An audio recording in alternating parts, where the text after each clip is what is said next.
Are you struggling for consistency in your sim racing? Does your iRating look like a roller coaster? If so, we have good news for you. The way to get more consistent is to first understand what you're doing differently than the professionals. And VRS is the answer. With our competitive subscription, you will have the telemetry, setups, tutorials, and everything else you need to fully analyze your driving. Our data packs and the ability to compare your driving with the best in the world will show you exactly where to adjust your inputs, change your driving line, and shave seconds off of your lap times. And our powerful and precise Direct Force Pro wheelbase and precision pedals are being used by some of the world's best drivers. All these champions agree that VRS hardware is not just the best on the market, it's also priced well below the competition. So if you're looking to upgrade to direct drive and the best pedals in sim racing, VRS is your answer. If you want to get better, get faster,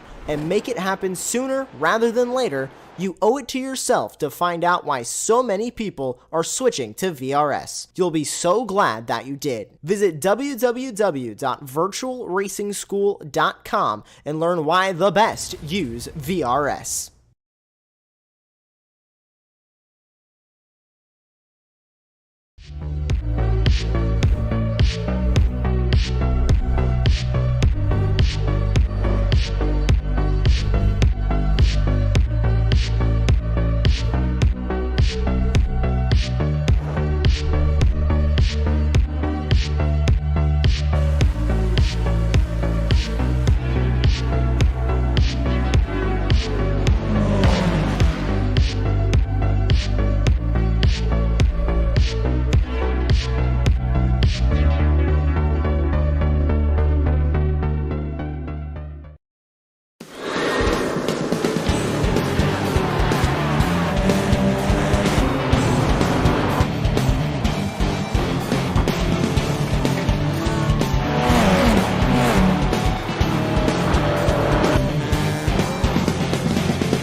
Coming off a successful opening round at Sebring 2 weeks ago, we now head to the Diamond of the Coast.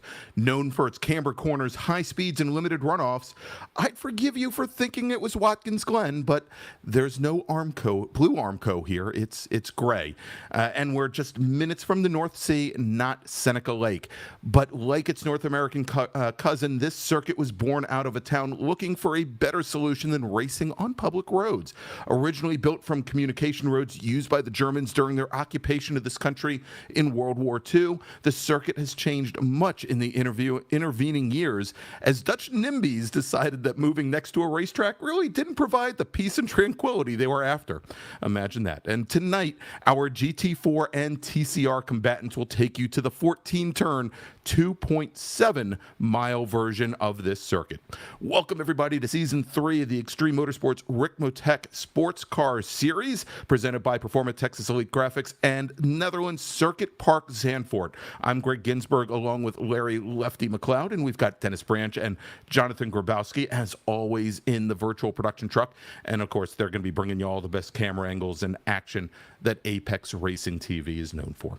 So, Larry, we may not have the two latest updates to Zandvoort, the 18-plus degree banking at turns 3 and 14, the final corner, which was added in 2020 for the return of Formula One, but there's still quite a bit of challenge for our drivers and was going to make for a very difficult 75-minute run to the checker here, both in GT4 and also in TCR. Yeah, well, first, Greg, welcome back. Couple weeks Thank off you. there. It's great to have you back in here.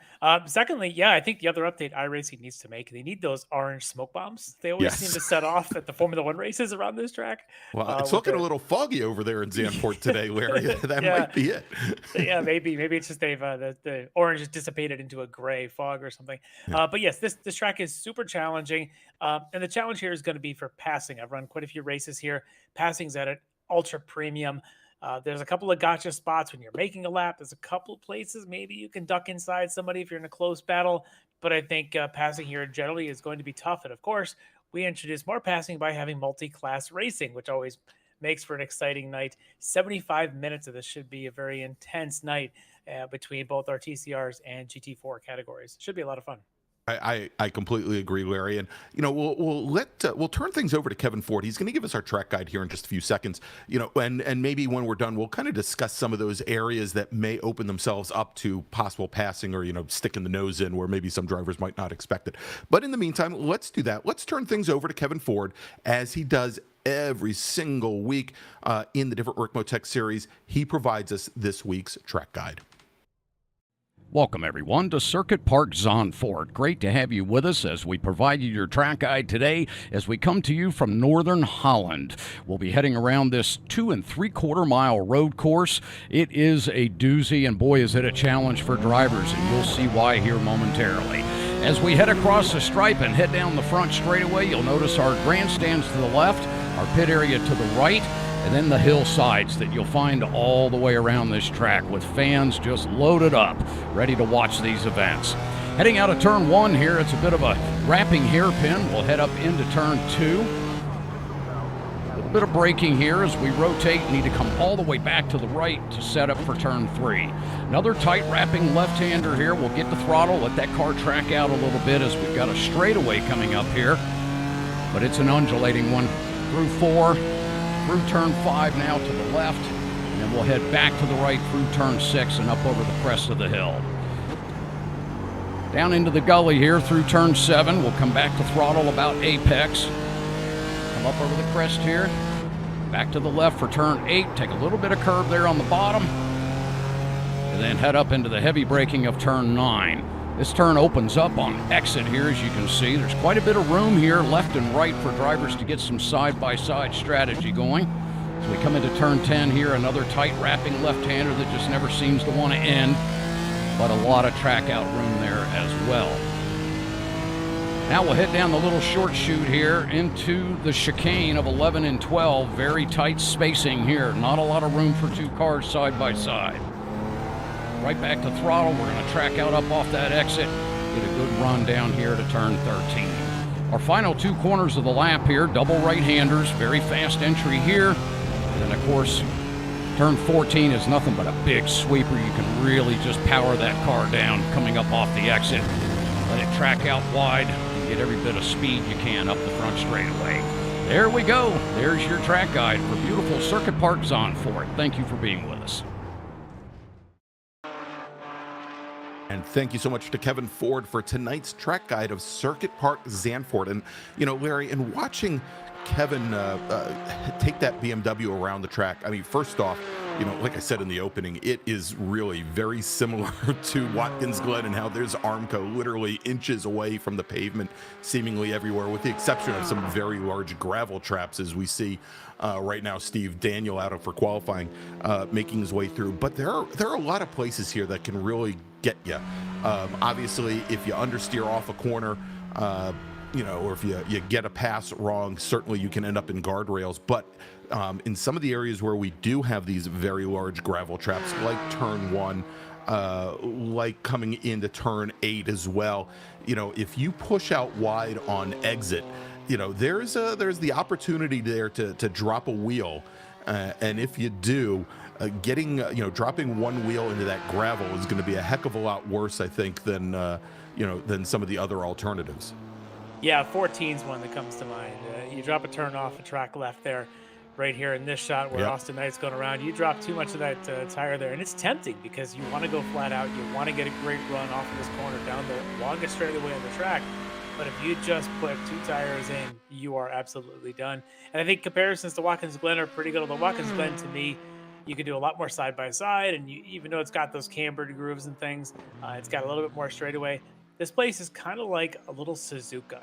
where you just have so many connected corners and passing's at that premium. But if you miss one of them, you're probably going to be offline for the next two. It's that kind of a place. Yeah, your hands are always moving seemingly. I was going to say in that regard, Suzuka, or where we're going to be in a couple of weeks at Barber Motorsports Park in some regards, very similar as well. And of course, yes, certainly Zandvoort, a track that is much more narrow than Watkins Glen, which is going to make things very difficult.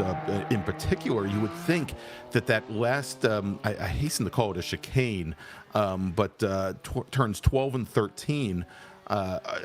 You've got a fairly long straight, and then hard on the brakes to go into turn 12, but it is so narrow on entry there.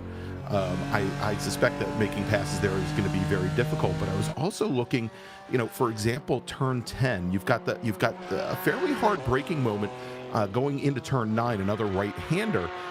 But then things tighten up considerably over at 10. You don't have the hard braking that you do at 9. But I hasten to think, or I think that a lot of drivers will probably try, and especially if they haven't been able to get the pass done anywhere else, and they start to get maybe a little antsy, will try to shove the nose in right there over a 10, and things, the way it tightens up there, could be very offsetting. It's one of those. It's probably the widest section of asphalt on the track. It's almost like a giant skid pad area down there in a way. Whereas if you come off a 9, and the right line by yourself you kind of meander off as a little bit of slide there going on. But you might wander a little bit right and then get a nice smooth apex at the midpoint, track out as you come out of 10. But if you're chasing somebody and they start taking these natural lines, it gives you the chance to go short assistance and dive up the inside of them, take track position. You may not get the run, but if you can hold them a little bit, maybe you can take a position and hold them behind you. So that's where those desperation moves may come in. We'll see who takes those. An hour and 15-minute race to me says nobody should need to be desperate. But I'm always rooting for it because desperation means that something must have gone right for us, and we had an exciting race at the finish. Right. So we'll root for that.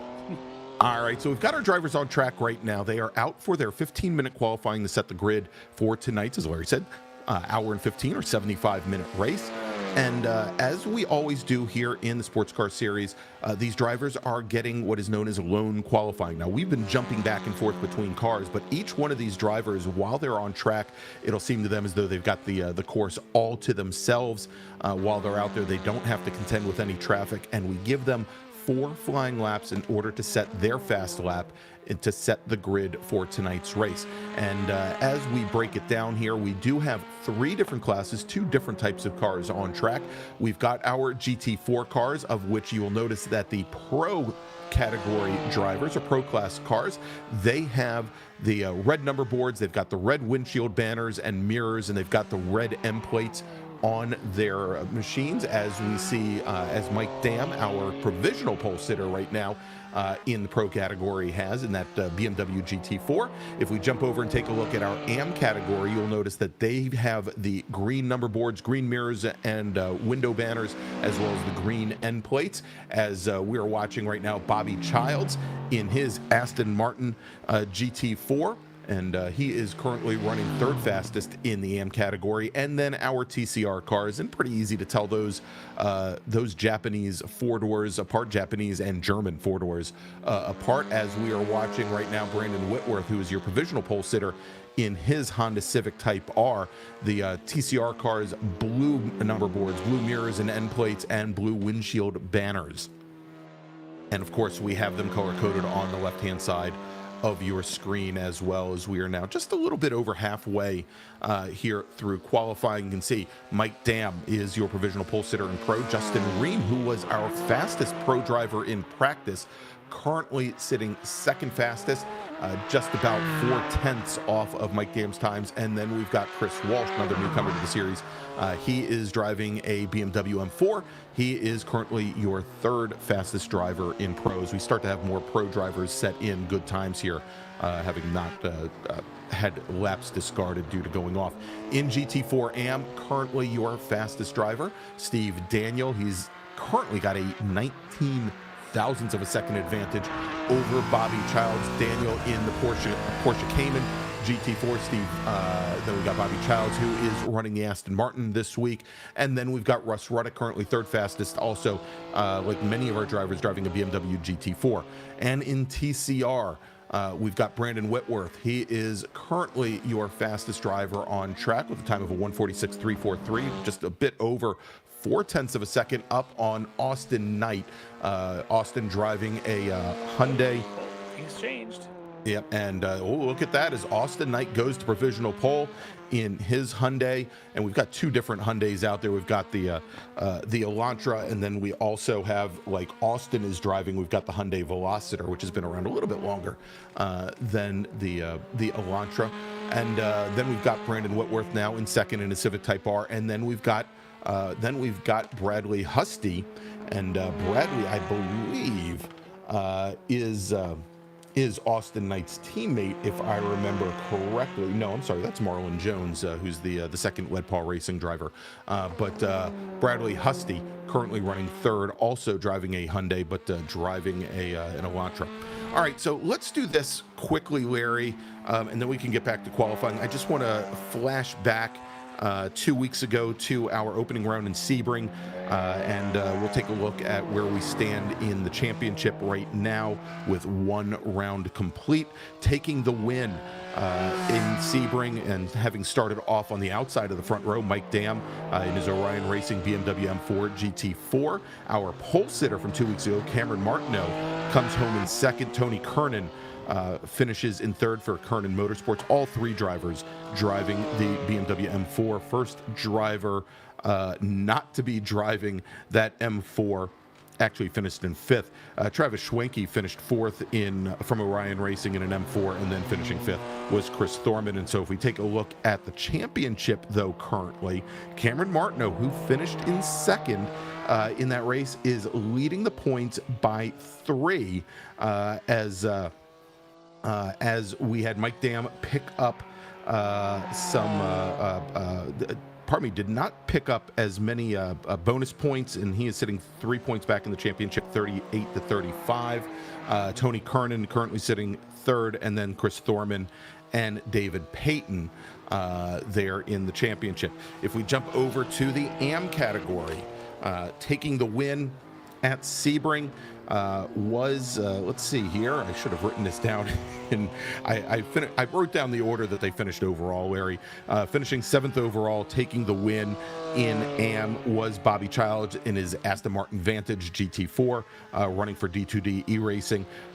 Taking home second was the Team Esport Racer McLaren of Greg Mack. Finishing in third was Russ Ruddock in the Flying Tortoise Motorsports BMW M4. Fifth was DB Bowman's Dysfunctional Racing McLaren, and then John Casey in his 046 Vantage, Aston Martin Vantage, came home in fifth. And so if we take a look at the points, it's Bobby Childs, Greg Mack, then Russ Ruddock, DB Bowman, and John Casey, your top 5. And you can see there that Robert Brist and Chris Szabo did not run and pick up any points at Sebring. And so let's jump over to TCR quickly here, as we have about 4 minutes remaining in qualifying, and hopefully we're going to have a guest in the booth with us here in a few moments before the race starts. In TCR, taking the win, having started on the outside of the front row, is Eric Violet, the pole sitter. And both of these D2D E-Racing teammates, Brandon Whitworth, he was your pole sitter. He finished in second. Andre Saunders in his Mohawk Racing Hyundai Elantra finished third. Ken Ladd, who's new to the Sportscar series, he finished fourth in his Civic Type R, representing Ladd Racing. And then Brad Husty in his Hyundai Elantra came home in fifth. And so there you go. You take a look at the points. Very, very close, and pretty much how they finished up on track, with Whitworth, Violet, Saunders, Ladd, and Husty currently your top 5. And you can see there right now a tie for 6th between Eduardo Lorente and Austin Knight at 26 points, and Marlon Jones currently at 23.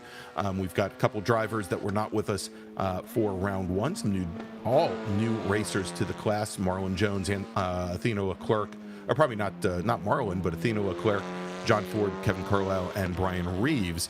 And I'm sure one of the reasons why they're joining us, Larry, and I should mention to all of our listeners here that there is still time for you to sign up and race the Ricmotech Sports Car Series. We are giving away a gift to one lucky driver here in the series. They are going to get a certificate for 5 hot laps in the supercar of their choice at the Exotics Racing Facility at Speed Vegas Motorsports Park. It's a $299 value.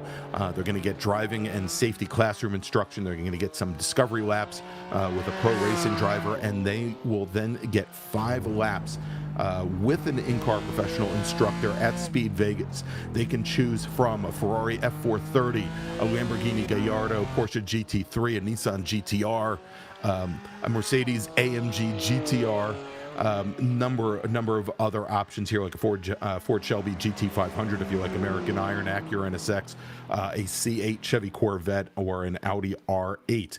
And essentially what we do, we're going to have the drawing at the end of the season, and for every point you pick up in the Ricmotech Sports Car Series, you will get an entry into that end of season drawing. And so, like I said, you can still join up. You have until June 12th, the day before our 3rd round of the championship. And if you go to extrememotorsports99.com, and that's extreme XTREME, no E at the beginning, extrememotorsports99.com/road-series, you can sign up and you can be on track part of this broadcast and a great chance to win a great prize. That is a great prize, and I think you're right there. And they have led to a little bit of the uptick in entries here this season. Glad to see, but I think this whole series is really growing, especially the TCR category with the new cars added in past seasons. You know, we might have seen entries as low as maybe 3-4 an event. Yeah, great to see. I think we've got. I'm not sure the number. Obviously, we got at least 7 because you can see that on the timer ticker right there. But some great participation and some good drivers to boot in this category coming in. So yeah, indeed. And so when we ran season 2 of the Sports Car Series, the only TCR car was that Audi RS3 LMS, and now we do have we've got 4 different chassis that you can run, and as we can see, we've got quite a bit more participation. And I thought maybe it was because we had Tim Cox here 2 weeks ago helping me do a commentary that he was bringing these people in, but you're back. They're still here, so maybe it was the prize. Just means I didn't scare him off. he may have brought him in. I just haven't done enough to get rid of him. We got to hold on to him. All right, Larry. So with qualifying complete, we've got our starting grid. Why don't you run down the GT4 cars? I'll take up the TCR entries. Sounds great. All right, on the pole tonight, out of Canada and Orion Racing, it's Mike Dam on the pole. Alongside him, last week's winner, 2 weeks ago now, Cameron Martineau from ST Racing Esports. On row 2, one of the newcomers, another Canadian there, Alpine Geodesic Esport racer there, Justin Ream. He'll be lined up alongside the second of our ST Racing Esports drivers, Chris Walsh. So new names at the front. This could get exciting. On row 3, a familiar name there from Orion Racing, Robert Hartley, alongside his teammate, Travis Schwenke. On row 4 on the inside, a D2D E-Racing driver, Chris Thorman, lined up alongside Tony Kernan from Kernan Motorsports. And on row 5, we've got David Payton for D2D E-Racing alongside Kevin Ford. Did our track map. Maybe that's an advantage from flying Tortoise Motorsports. On row 6, Jeff Jacobs will be on the inside from the streetsurvival.org. And on the outside, D2D E-Racing's Brennan Horan. Turn it over to you for TCR. All right. Well, we've still got our These aren't TCRs. That's right. These are the GT4 AMs. On the pole there is going to be Steve Daniel, SKKJ Racing, alongside Bobby Childs in the D2D E-Racing entry. On the next row will be Greg Mack on the inside from Esport Racer, alongside Russ Ruddock, Flying Tortoise Motorsport. On row 3 of the AMs, Chris Zabo from the Ignia Motorsport, alongside RFC Racing's Robert Brist. And on row 4 of this category, DB Bowman, if he gets in the race. I don't think he set a time, though, from Dysfunctional Racing. We'll be looking for him. He did a pretty good finish there in one of the prior rounds. So looking for David on this one. All right, yeah, we'll see if he brings that McLaren on out. So let's take a look at TCR, where we've got Andre Saunders. He is your pole sitter in TCR, driving the Mohawk Racing Hyundai Elantra. Then we've got Austin Knight. He's going to start on the outside of front of row 1 of the TCR cars, driving the Lead Paul Racing Hyundai Velociter. Starting third, Eric Violet in the number 23 D2D E Racing, the number 89 Honda Civic Type R. Eric, our Season 1 and Season 2 TCR champion. Brandon Whitworth, his teammate from D2D iRacing, will drive the number 42 Honda Civic Type R. Then we've got Eduardo Lorente. He is our sole Audi driver, driving the number 91 machine. Right next to him will be Brad Husty. Brad Husty driving the number 37 Hyundai. And then we've got Marlon Jones driving the number 25 Hyundai Veloster, teammate to Austin Knight from Lead Paw Racing. I'll tell you what, the race I'm really interested to watch here is going to be that TCR battle, because you've got the more experience, you've got past championships in this series. Eric Violette on row 2 with his teammate Brandon Whitworth, who won round 1. But the first row of that field is going to be, I don't want to call them newcomers, obviously, but we've got Austin Knight and Andre Saunders. We've seen them in other series. Austin obviously used to be one of the broadcasters for us here in these series, but they're kind of less experienced, I'll say, than row 2. Very interesting how that one's going to get off to this start, and can that front row hold that second row behind them around this very twisty Zandvoort track. That's right. And of course, it's going to be a fairly short run down to turn 1 here. One of the reasons why we've seen that huge bank turn at turn 14, the Lyondike turn in Formula 1, it was added in order to create additional passing opportunities going down into the Tarzan turn 1 here at Zandvoort. All right, so our drivers, they're starting, it looks like, to get gridded up behind the safety car, both in GT4 and, well, not quite yet in TCR, as they're starting to head down and making that run down towards 11 and 12. But Larry, I think we'll have to see here. Now, one of the features of the Tarzan turn 1, is that it does have, kind of like at Watkins Glen, it's got a decent amount of banking. There is a definite groove down to the inside into this just somewhat of a double apex turn. But because of the cambering there, it is one of those turns where you could see passes made from the outside. It wouldn't surprise me to see drivers still go 2x2 through there on the start. Now, one of the other things that we have here in the sports car series is the drivers will not run on the green from iRacing, but we do have a real-life starter sitting back behind the scenes. They will give the start anywhere from the end of the exit curbing at turn 14 turn 15, pardon me, coming onto the front straight all the way up to that start-finish line. Drivers are not allowed to get out of line, though, until they hit start-finish. So it is going to be definitely very tight here, as we've got the GT4 cars, our GT4 Pro drivers getting all gridded up, the AM drivers kind of filing in and maybe strung out just a little bit, Larry, here, but they've still got a little bit more time as they come through 14 and Ari Lyondike turn 15. I'm expecting a little bit of chaos here on lap 1 with as tight as this is, in an hour and 15 minutes of probably a little bit of follow the leader. Someone's going to want to get some positions made up. We'll see who that is and who can do it cleanly, and maybe get near the front as we finish lap 1. So this will be exciting. All right. And we're on the front straight. Pace car now pulls, make that sharp right-hand turn onto the pit lane as we wait for the start. PCR cars quite a bit further back still have not gotten gridded up. And there we go. We have a green flag in the air as Mike Dam and Cameron Martineau make the run down into turn 1. We've got right behind Martineau, we've got Justin Ream and Chris Walsh. Walsh having gotten around Martineau now as they come through turn 1, still 2x2.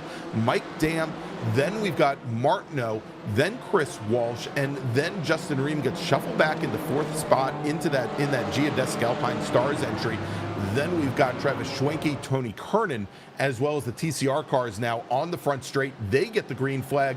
They are underway as Austin Knight jumps out to an early lead in his Hyundai Velociter over Andre Saunders, our pole sitter Brandon Whitworth, and then Eric Violet. And they are more or less all in a row as they come through turn 1 and make their way down through the little twists of turns 3 and the hairpin at turn 4. Oh, but I already got one off. Yeah, we do have a car off, and that is, I think, Chris Zabo that has just gone off. Zabo, one of our AM category drivers, the driver of the number 19 Porsche Cayman, and you can see, Larry, he's lost a lot of ground so far.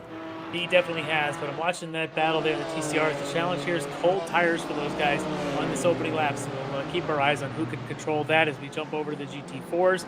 At the front, damn, really good start there. Not so good a start there for Rob Hartley.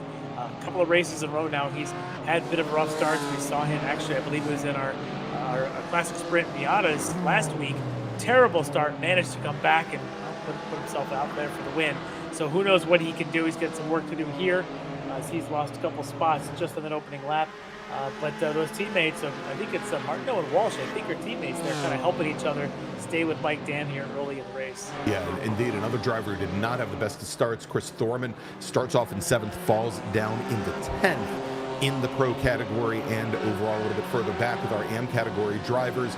As we it looks like Bobby Childs now, Larry, might have gone off as he's dropping back through the field. He's on the pit lane, and it looks like there is some damage there for Bobby Childs. And we've talked about how the proximity to some of the Armco here can create problems. As we now have coming onto the front straight to complete their first lap, Austin Knight, Andre Saunders, the Lead Paw Racing number 21 Hyundai of Knight. Then we've got Andre Saunders in the Mohawk Racing number 72. Andre also in a Hyundai, but he is driving one of the Elantras, and he's got Brandon Whitworth and Eric Violet have closed up now right behind them as they try to come through that hairpin over at turn number 4. That really tightens things up, and then they make that run down from turn 4 all the way to turn 7. It drops down, and then right around turn 6 starts to rise up again as it comes up towards turn 7.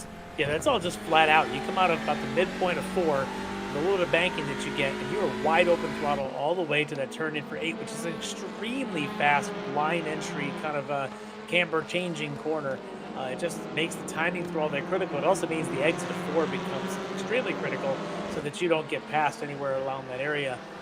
But this section now that we're watching these guys come through, this is the turn 14 stretch, I believe, coming down to the front straight. One of the other passing zones possible as these GT4s now make their run. The issue here is you better be under somebody's rear wing when you come around 14, otherwise you're not going to make that pass, as it looks like Green is figuring that out underneath the rear wing of Walsh. Yeah, and right behind him, he's got Travis Schwenk, who's in the same boat. All right, let's take a look, Larry. I think we've got the replay queued up, and we'll see exactly what happened to Bobby Childs as he went from the front end of the AM category all the way down to the pit lane and the bottom of the order. Did he touch a little grass on track left over there? That's exactly what it looks like, Larry, and then what it did is it shot him all the way across the track over to driver's right, and it looks like he's going to be spending quite a bit of time there in the pits waiting for repairs. A violent way to find yourself in the pits for repairs. We'll see if Bobby even bothers to resume, or if we hear him knocking at the commentary booth here shortly. Yeah, we'll see what kind of Dutch dance he can do this evening. if he so chooses. Tap on his wooden shoes. Yes, exactly. Unfortunately, no dikes for him to skate across there. Although it looked like perhaps he was Hans Brinker there as he went from left to right there from one side of the track to the other. All right, enough of the fairy tale jokes here and Dutch story jokes. All right, let's take a look right now as we're on board. We were just on board with Tony Kernan there in the black number 84 machine, one of the many BMW M4s that we have in the field, at least in the pro category. We've got our top 3 drivers all in M4s, and then sandwiched between the next 3 is Justin Ream in his Porsche Cayman, who is currently sitting 4th. There in that geodesic Alpine Stars machine. Kind of sticks out a little bit like a sore thumb. But right now, Mike Dam starting to open up a bit of a gap. He's got about a 7/10 of a second, or about 3 car length advantage right now over Cameron Martineau as they come down through that second hairpin, actually, I guess, over at turn 4, and they're going to start making that run now down towards turn 8. Yeah, I'm thinking that Porsche there in 4th in the hands of Ream, he looks antsy. He looks like he really wants to get around Walsh in front of him, trying to break up that teammate. Maybe he's thinking he can take a run. We know he's got pace based on practice times and all. Maybe he thinks he can keep up with Mike Dam. Doesn't want to get lost here in case something happens with either Martin or Walsh around some of these corners. You look here at this turn 10. as they come in. See how wide the entry and wide the exit is. A lot of pavement out there. As you come up to 11 here, you could easily duck down the inside of somebody and make a move, but there's just nowhere to go with it. But if you're looking for desperation, that's where we might expect to see that. Oh, a little bit of grass there on the edge there for me. Yeah, as he drops a wheel, but doesn't seem to bother him all that much. In a good place on the track there, where the wheels are pretty much squared up here as they drop down, and you can see that drops down right at the apex there. This is again, what kind of reminds me of a track like Barber. The way there is definitely a bit of flow here, but you can see how quickly some of these corners come. That there really is no time to reset, and really no time to, if anything, to even take advantage of maybe a driver ahead of you has a bit of a miscue there. As we look at our leaders now coming across the stripe, completing lap number 4. And if we jump back and maybe take a look at the TCR field for a second, Larry, it doesn't surprise me all that much what we're seeing here. I mean, the TCR cars, they're pretty much known for driving in packs as it is, but our top 4 cars really starting to separate themselves out from Brad Husty and Eduardo Lorente there. Although it looks like Knight and Saunders have a little bit of a gap already on the 2 D2D E-Racing entries of Whitworth and Violet in their Honda Civics. I'm not actually all that surprised at what's playing out here in TCR. So you've got Knight and Saunders that had outqualified the teammates of Whitworth and Violet behind them. Whitworth was, as I said earlier, the round 1 winner. Violet's a 2-time champ of the class. A lot of experience there. That experience means these guys know how to manage a race. 75 minutes is a long time to go out there and manage your way through. One of the things these guys in the interviews, they always talk about is fuel saving, tire saving, and the air wash if you get underneath somebody. So what I might be seeing here is Whitworth and Violet trying to not get into that air wash behind Saunders and ruin their front tires. Just letting them have their second or so gap gives them, Whitworth then gives him some clean air behind them, and keep his tires fresh. And when he's ready to maybe save some fuel, he might get underneath there and do a little bit of fuel save, a little coasting, braking kind of thing. In essence, let Knight and Saunders control the front while these guys manage the car for a late sprint, perhaps a bit of an overcut near the end of the race. So that could be what's going on. But I will say that Knight and Saunders are showing some pretty good pace so far. Yeah, they certainly are here, as they are down in the low 146 range, 146.15, 146.11. Oh, happening. There we go. Oh, and a little bit of contact there between Ream and Walsh, but Ream gets the move done in his Porsche Cayman. He gets around Chris Walsh, so now move Walsh back in the 4th. But of course, while they were doing that, lost a little bit of ground to Cameron Martineau. There, I suspect they'll probably be able to close that up. The distance between those drivers still probably right on the edges of the draft, and can probably move up to that 2nd place car. But Mike Dam is continuing to stretch things out just a little bit over Martineau as well, perhaps also for him just right on the edges of the draft.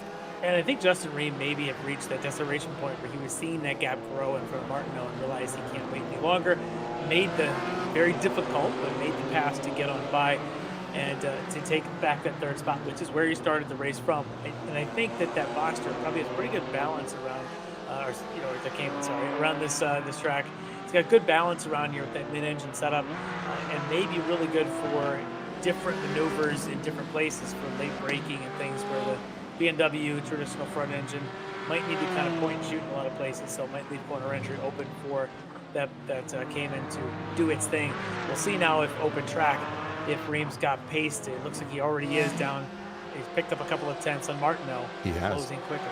Yeah, and we can see here, Larry, using Ream as the example, of course, or one of the examples in that Porsche Cayman. We were just watching a few moments there. Steve Daniel, who is our AM category leader, also in the Porsche Cayman, and he has really started to open up a pretty big gap back to Greg Mack, running in 2nd in the AM category now, almost 4 seconds, with Russ Ruddick another 7/10 or so back from there. And then Brist and Sabo on they might be trying to find their way to Zolder at this point, as they are about 15 seconds back from our top 3 drivers in class. That's a quick look in there at the number 60 at Chris Thorman, and then Aston Martin trying to shove his nose up underneath Kevin Ford, one of Radman's really. Kevin driving a wide BMW tonight. Both these cars are quite substantial in size, to say the least. That's right. Kevin Ford, one of the founders of Extreme Motorsports 99 and our league admin. And although I missed the race 2 weeks ago, Larry, at Sebring, I was a little surprised to see Kevin's name on the entry list. Good to see him finding a little time away and going and running here with us. And it looks like he's big slide with Norman. Looks like it led to his teammate behind him, David Payton, into his own slide to avoid Thorman. That's right. That's always fun. Yeah, so the Aston Martins now sitting towards the tail end of the pro category there. And the two D2D iRacing entries having to take evasive action there. So we'll see if talk about recover. Talk about Kevin Ford making his return. Remember, he loved that Mustang. We ran that in the Classic Sprint Series a couple seasons back. When the Mustang went away, he kind of stepped into the background and just kept doing the admin work. But having the opportunity to step back in here in the Sportscar Series, the BMW, which some have called the German Mustang, it kind of has that same sort of feel of some torque, that classic GT body, and I think he's enjoying it. Yeah, you set up the traction control the right way, you can hang the tail end out on that BMW fairly easily. Absolutely. Ask me how I know.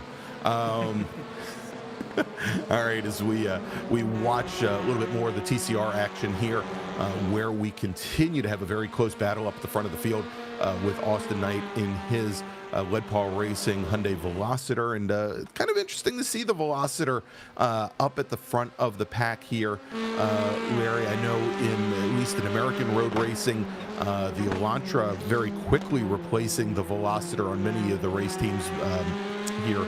I think with the slightly longer wheelbase, thought to be perhaps a little more well-rounded than the Velociter, which I think is very close in many regards to what the Civic Type R does, with that very short wheelbase and peaky power. Yeah, it's interesting to see that here. But what you're seeing, though, I think, is just drivers who are just comfortable with their car. I'm not sure on this track anyone's got an advantage. There's just enough of the long, sweepy corners combined with some transition. So the long, sweepy stuff, maybe the longer wheelbase has the advantage. The Velociter short wheelbase, maybe in some of the transition stuff. It all kind of works out in the end. And then, of course, we still have a couple of drivers in Civics and Audis, speckled through the field. So great to see that variety come in, which I think is really one of the bigger contributors to the increased participation. Is just having one car in the Audi as the only make available wasn't that exciting. And frankly, having a couple new ones in there really makes it interesting. That's right. You have many different options there for setup with different advantages and disadvantages of the different chassis. Great to see, and again, I think in the future it may lead to some more participation here in the Sports Car Series and TCR. So let's take a look now at we've got right back behind that battle. You can see Justin Ream has started to separate himself out from Chris Walsh, Travis Schwenke, and Tony Kernan. They're the three BMWs in a row, all in very close proximity in what could be termed as the battle for fourth. And Brennan Horan in the Aston Martin, he's starting to close things down just a little bit to the rest of the field there. And when I say a little bit, I mean he is still about 8 seconds back from the rest of the field. But right now it does look as though the Aston Martin advantages here, Larry, seem to be at a bit of a disadvantage compared to the BMWs and the Porsches for that matter. Yeah, remember Brandon Horan had actually qualified all the way back in 12th, running up there in 8th right now. So he's actually the biggest mover in the field so far tonight. So off to a pretty good start. But the first 4 passes may be easy. It's the next 4 that get really hard. Exactly. Figuring out this Aston Martin pretty well, using every bit of width there, coming through 13 into 14, and just throwing that thing through. You just don't want to lift if you don't have to. Yeah, and this is one of those corners, obviously, that you want to carry as much speed as possible down into turn 1. Turn 1, not the heaviest of braking corners, even though Tarzan. You look at it on a map, and that hairpin is probably the second tightest corner on the track, and you're coming in at a fairly high speed. But again, very few of these corners here, require these heavy braking moments, which again, we've seen precious little passing at least to this point, as we are now about 15 minutes into this 75-minute battle. Yeah, some of the best, if you can look at all the tracks around the world, the best passing zones are generally long straightaways coming off of tight corners, because it allows the trailing driver to force the lead driver into maybe a bad line exiting the slow corner, and that then compounds. They can make the pass down the next straightaway. Here, you've got turns, 14, which is basically it's a 90 right, relatively quick, and then it just opens up turn, the last corner, 15, all the way down the front straight. And what you find is it doesn't create the best passing zone, although it's a long straightaway. It isn't that tight corner leading onto it or anything you can kind of do to force, which means passes really end up happening coming out of one, which is a hairpin, hopefully before they can get the car through the turn 3 right-hander as it flicks over the hill. That might be the better place. I think that might have been the pass that Ream had made on Walsh, was in that same complex. That's right, as they were making the run down into turn 4. And speaking of Ream, showing the nose just a little bit now to Martineau. Yeah, he's trying to set him up. This is that turn 1. Notice that you've been talking about the banking. The reason why it is a lot of braking because you get a long run there, but not as slow as it looks, is because there's so much positive banking around there. You really do ride that thing and get on the gas early to get down towards that turn 3, and then this dip of which even has more banking now here through 4 than it used to. And but it's so deceiving. It looks tight, but you can carry it too much. He's pushing. He certainly is, and I'll tell you, that traffic light there is throwing me off every single lap. Where one of the kind of reminds me of South Carolina drivers coming down here through Charlotte. What would happen if they actually saw the red light? All right, and running maybe a little bit wide there on entry. He does manage to get down to the apex, but that may affect his exit speed. As you can see, Ream pulling up once again right up underneath the wing of the 438 machine of Martineau. And that section right there, I think, is where the advantage may go to the Cayman, because mid-corner you can really lay that power on and try and get that squirt to the exit. And because it's essentially like a dig to the right followed by kind of a hairpin-like dig making a left, you have that opportunity to kind of get a little bit extra grunt of a run off the turn 10 portion of it, and maybe have a shot coming off at turn 11. Wasn't able to this time through, but those are the areas where the Cayman has an advantage. Yeah, and you can see Martineau perhaps in some of these corners, perhaps having to maybe get on the throttle a little bit later as he's trying to not break the front wheels loose and able to try and get the car to rotate around. I'm sure that digging out of those slower corners, it might be an issue there, where it seems as though the Cayman, as you mentioned, with the mid-engine layout, perhaps a little bit easier to rotate. Now, this is also very interesting here, coming into this particular hairpin, Larry, and how it also is one of those corners going into turn 4, where you can be very defensive and enter that hairpin from the inside from driver's left, and it really doesn't hurt you on exit all that much, as the track kind of widens out a little bit on exit. Yeah, you kind of have to drive it that way. It's a little bit like turn 5 at Summit. You come flying in off this right-hand kink, and sometimes your best line is just stay track left and turn the hairpin, essentially just work on corner exit. I think 4 drives very similar to that. I figured Summit, you're pretty familiar with that. Absolutely. And same deal. If you didn't stay to the inside there, that is probably the one place where drivers would try to put the nose in here. As we look at a great little battle going on right now between the number 60 machine of Thorman and a 3-car battle right now, as we've got Thorman, we've got Brendan Horn and Peyton. And Larry, as we were talking about the 45 car there, having made up so many spots on the start here, it looks like Brendan Horn now giving up positions to both Thorman and Peyton, the 3 teammates there, and a little surprised to see that as he's dropped back quite a bit. I wonder if something happened there, because as you may have noticed, Kevin Ford has made his way into the pits already. We didn't quite catch why. He had been in there for about 50 seconds or so in his pit stop. He's back going again, but he was a part of this battle. If you recall, Brennan had made the move, got around him, and then he was right ahead of, I think, Chris Thorman. And now with Ford having pit, not sure the story there, but it's got those D2D racing drivers now all together. With Horn losing pace, I'm starting to wonder if maybe he got caught up with Kevin Ford. Yeah. We'll keep our eyes on Kevin when we catch him. But at this is that battle of Ream. Has made his way around Cameron Martin now. Boy, he's showing some ability to pass on what we said is a tough place for Justin Ream. Now he's got his sight set 2.6 seconds ahead to Mike Dam out in front. The way Ream's going, I'm not going to put my money against him to be able to catch him. Yeah, you know, and Dam, he's had it fairly easy for the first 13 laps or so.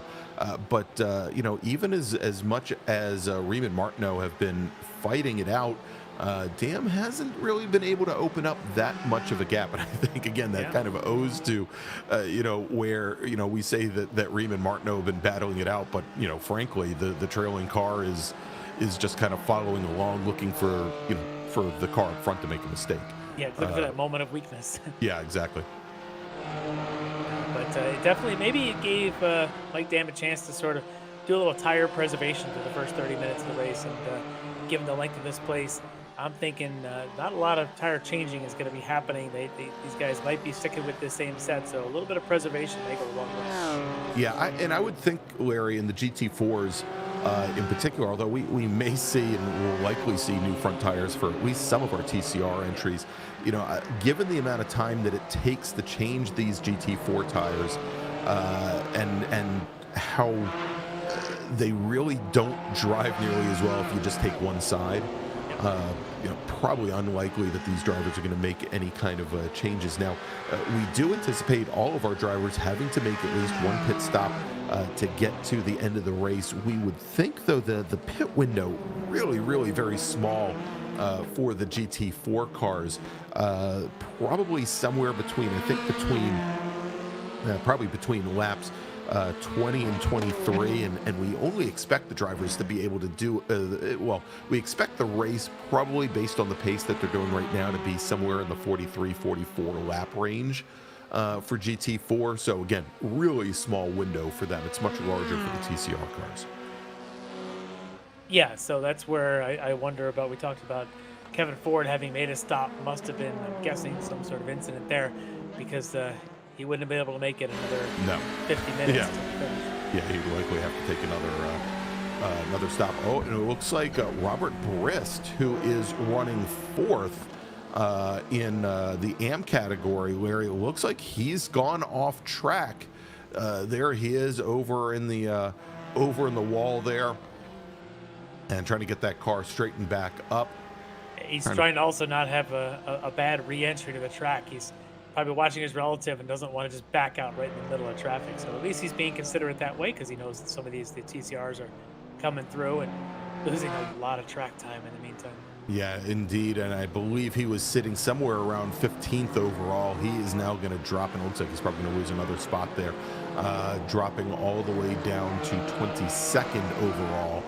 Still fourth in AM, primarily because it looks like Chris Szabo has also taken a pit stop, along with, of course, the early spin and wreck from Bobby Childs.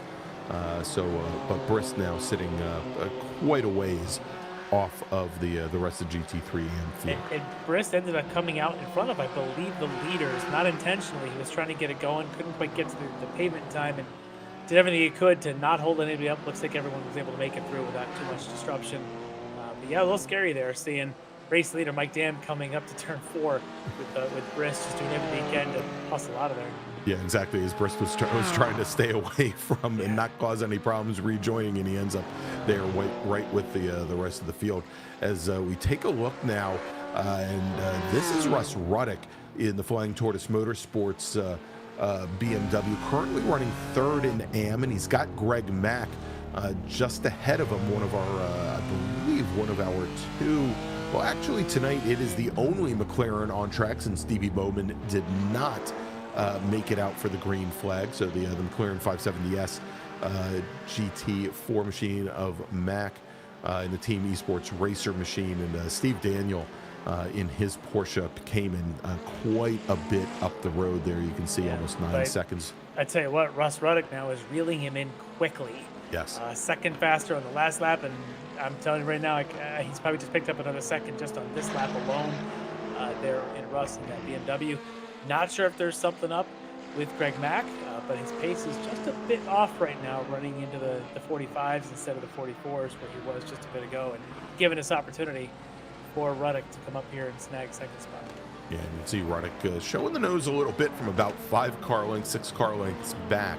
You know, I wonder if for some reason Greg Mack might have gotten the fueling for his initial stint wrong. I would suspect that all of our drivers probably went out on a full tank.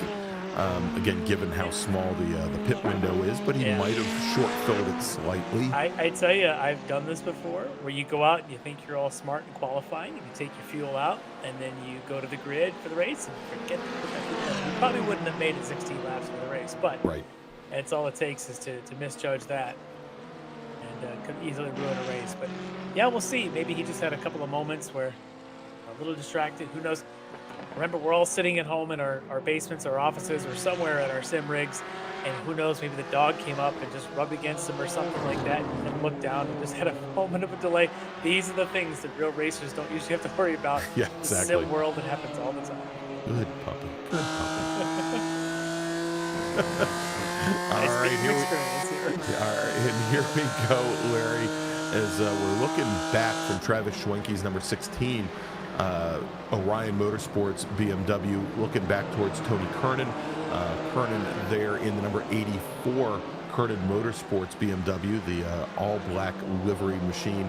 And then we've got another Orion teammate, and that is Robert Hartley back in the number 3 machine. Schwenke currently running 4th, Kernan 5th, Hartley 6th overall and in pro. And you can see now things are starting to they're not necessarily starting to close up. They've got a TCR car between them and Cameron Martineau, the 438 machine. And I think, Larry, this might be the closest these 3 BMWs have been to the 4th BMW, Cameron Martineau, in quite a while. It looks like Martineau has fallen off just a little bit now from Ream. Yeah, Martineau is, and part of that is because Ream's pace has been so good. He's making up serious ground on Mike Dam in front of him. I think at one point it was about 2.6, 2.7 seconds. You can see there now it's got a fluttering down even to the 1.8s to 1.9s, but solidly at 2 seconds. He's cutting that gap down pretty quick, and it's all the pace that he's doing right now. So good pace here for Ream. It's going to get exciting to see if before the pit stops he can get this thing down to under a second as we come through on that point. But also note, I guess, is the Tony Kernan has had a pretty good race so far, picked up a couple spots from his starting position, really putting the pressure on Travis Schwenke up in front of him to really think that maybe he's got a shot at even a podium. He's got Schwenke there and Martineau just about 2 seconds up the road, so Kernan positioning himself very well at this stage of the race. And you saw there a little drop of the wheel coming through 15 onto the front straight. Doesn't seem to, although the ground seems a little soft there, Larry, and throws a lot of dirt and grass up in the area. I mean, dirty, but you just don't want to lift. You don't want to lose the momentum in the only straightaway on the track. And of course, the ground here very, very soft. Basically a lot of the hills that you see around this track made up of sand dunes, as I mentioned, right off the shore of the Black Sea. Here. The F1 race that was held here last year for the first time in decades, and they had those great aerial shots, and you realize they're just half a mile from the beach. And this place essentially is the sand dunes just blowing up the hills. I live in Michigan, up here in the central U.S., and along Lake Michigan, you get a lot of those. The dunes are a famous place to go play, walk along. Absolutely beautiful, but it's the wind blowing along that shoreline, and that's essentially what this track is. It's just a big pile of sand dunes. That's right. And as we were talking about them building those for Formula One, building those 2 turns, both turn 3, and then also the final corner putting up that 19% banking to try and open things up a little bit. One of the reasons they did that, the original thought was to actually lengthen the front straight here at Zandvoort. The problem is that because of the sand dunes, there's nowhere to go. They couldn't actually go and regrade the land over there. Oh, and a little bit of a contact there. Got a little closer, I think, that he was bargaining for. That's right. Well, and one of the reasons, as we had the Mohawk Racing 72 machine of Andre Saunders get into the back of our leader, Austin Knight, now you take a look, and Larry, going back to what you said earlier about the two D2D racing entries, perhaps managing their race a little bit, it didn't look like there was much of anywhere for Saunders to back up to, because he ended up having Brandon Whitworth right on him. You know whose opinion I want to hear on this one is Bobby Childs. I'm going to grab Bobby. He's hanging out in our green room. I'm going to bring him in here and have him kind of give us his insight into this battle. So we've got Bobby Childs, who unfortunately has exited the race early. But Bobby, we happen to be focusing on a battle of a couple of D2D racing drivers here in TCR. Whitworth and Violet are just flying right now and right on the tail of Knight and Saunders. Tell me what's going on here. Well, first off, I've got to say how thrilled I am that our TCR class is starting to pick back up. The first round was basically my D2D teammates right out front. But now this round, Andre really turned up the wick. It's great to have Austin Knight back. Yeah. We were supposed to have Kevin Carlisle back this week, but he's having internet problems. So from history how great a show Carlisle and Whitworth were putting on in the TCRs before. So now we're starting to see a much better class here. These guys were already packing up a little bit before the trouble, but it kind of looks to me right now, even though I'm probably a couple seconds behind you guys, it looks to me right now like everybody's just kind of biding their time, trying to keep in touch with one another, and not really, making a push for those positions. Even though Andre had that slip up where he bumped into Austin Knight, you could see Brandon didn't really work to take advantage of it. He just kind of held position behind him. So I think they're trying to play a strategy game and try something at the end of the race. Yeah, I think so too. But for the first 20 minutes, though, they were hanging pretty far back. They were a second or a little bit more than behind Saunders. And then perhaps partly with that incident there where Saunders just about running in the back of Knight, they've closed that up. And it looks like they're there to stay as we're on board here with Brandon Whitworth. And he's not really kind of dragging back and giving him any air gap. He's kind of now willing to pressure Saunders a little bit. Yeah, if I know Eric and Brandon, that early part of the stint, they were probably trying to save the front tires. So yeah, they probably were hanging back a little bit, making sure they were holding on to the fronts. And I haven't heard anything official from them, but they could very well be trying to not change tires. Eric's been known to do that. That would be an interesting move there. As like if you watch board with Brandon, I hate to interrupt you, but if you're watching On Board with Brandon, you'll notice he never turns that steering wheel past 90 degrees. He's not putting his hands over each other, and that's a move to save the tires. They're keeping their pace down to save the tires. Smart move. 75-minute race. You can play that out and make the two guys in front wear their tires down. They'll have a huge advantage in the last 20 minutes. The question will be, can you do anything with it as difficult as this place to pass? Which is what I just want to quickly get back to, how tight and twisty this place is, and how close the grass and sand is to the edge of the track. Maybe you can speak from experience? Oh, yeah. This is not a track where you can make mistakes. And you guys were talking earlier how most of the Aston Martin contingent is kind of behind the rest of the BMWs and our only couple of Porsches out there. And this really is not a great track for the Aston. The Aston's got a really, really loose rear end. No matter what track you're at, it really you really have to baby the gas in that car. It really wants to step out on you nearly everywhere. And this is a track where that flaw is put out in front of the entire world. Very hard to be aggressive in the car on throttle. And that thing just jumped out and bit me. Something that I haven't had in practice. I mean, I've definitely had spins in practice, but not like that. It just up and snapped. I felt like the rear end had hooked. I got a couple of good passes in, put one pro car in between me and Steve Daniels. So I was like, okay, good.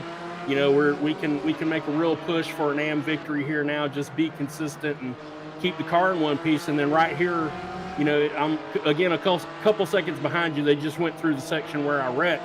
I basically nearly had the steering wheel straight. I thought the rear end was hooked up, and then it just went. I mean, there was no recovering it, anything like that. It just nosed straight into the wall. Yeah. So as we flash to what's happening on track here, is we've got Justin Ream has closed this gap to essentially nothing to Mike Dam, giving him all he can handle. Fascinating to watch his line differences and how well that Cayman is working. Are we going to see a pass even before the pit stops? Yeah, and we may, Larry, as Greg Mack just completed his pit stop and came out right ahead of our two pro leaders. But let's do this. We're going to take a quick little break. And hopefully when we come back, and sorry, Bobby, but hopefully when we come back, we'll be able to track and see where our GT4 drivers take their, and when they take their pit stops here at Zandvoort. We will be back here in just a few moments. We're going to pay some sponsors. You are watching the Extreme Motorsports Ricmotech Sports Car Series from Zandvoort. It's round number 2, and we'll be back in just a moment. Ricmotech, high-performance sim racing equipment. Whether you're just looking to have fun, train for race day, or become a serious esports competitor, Ricmotech has you covered. Hundreds of name brand parts. Support from experts that love sim racing. Trusted by the pros. There's only one place to go, Ricmotech.com.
Ricmotech, high-performance sim racing equipment. There's only one place to go, Ricmotech.com.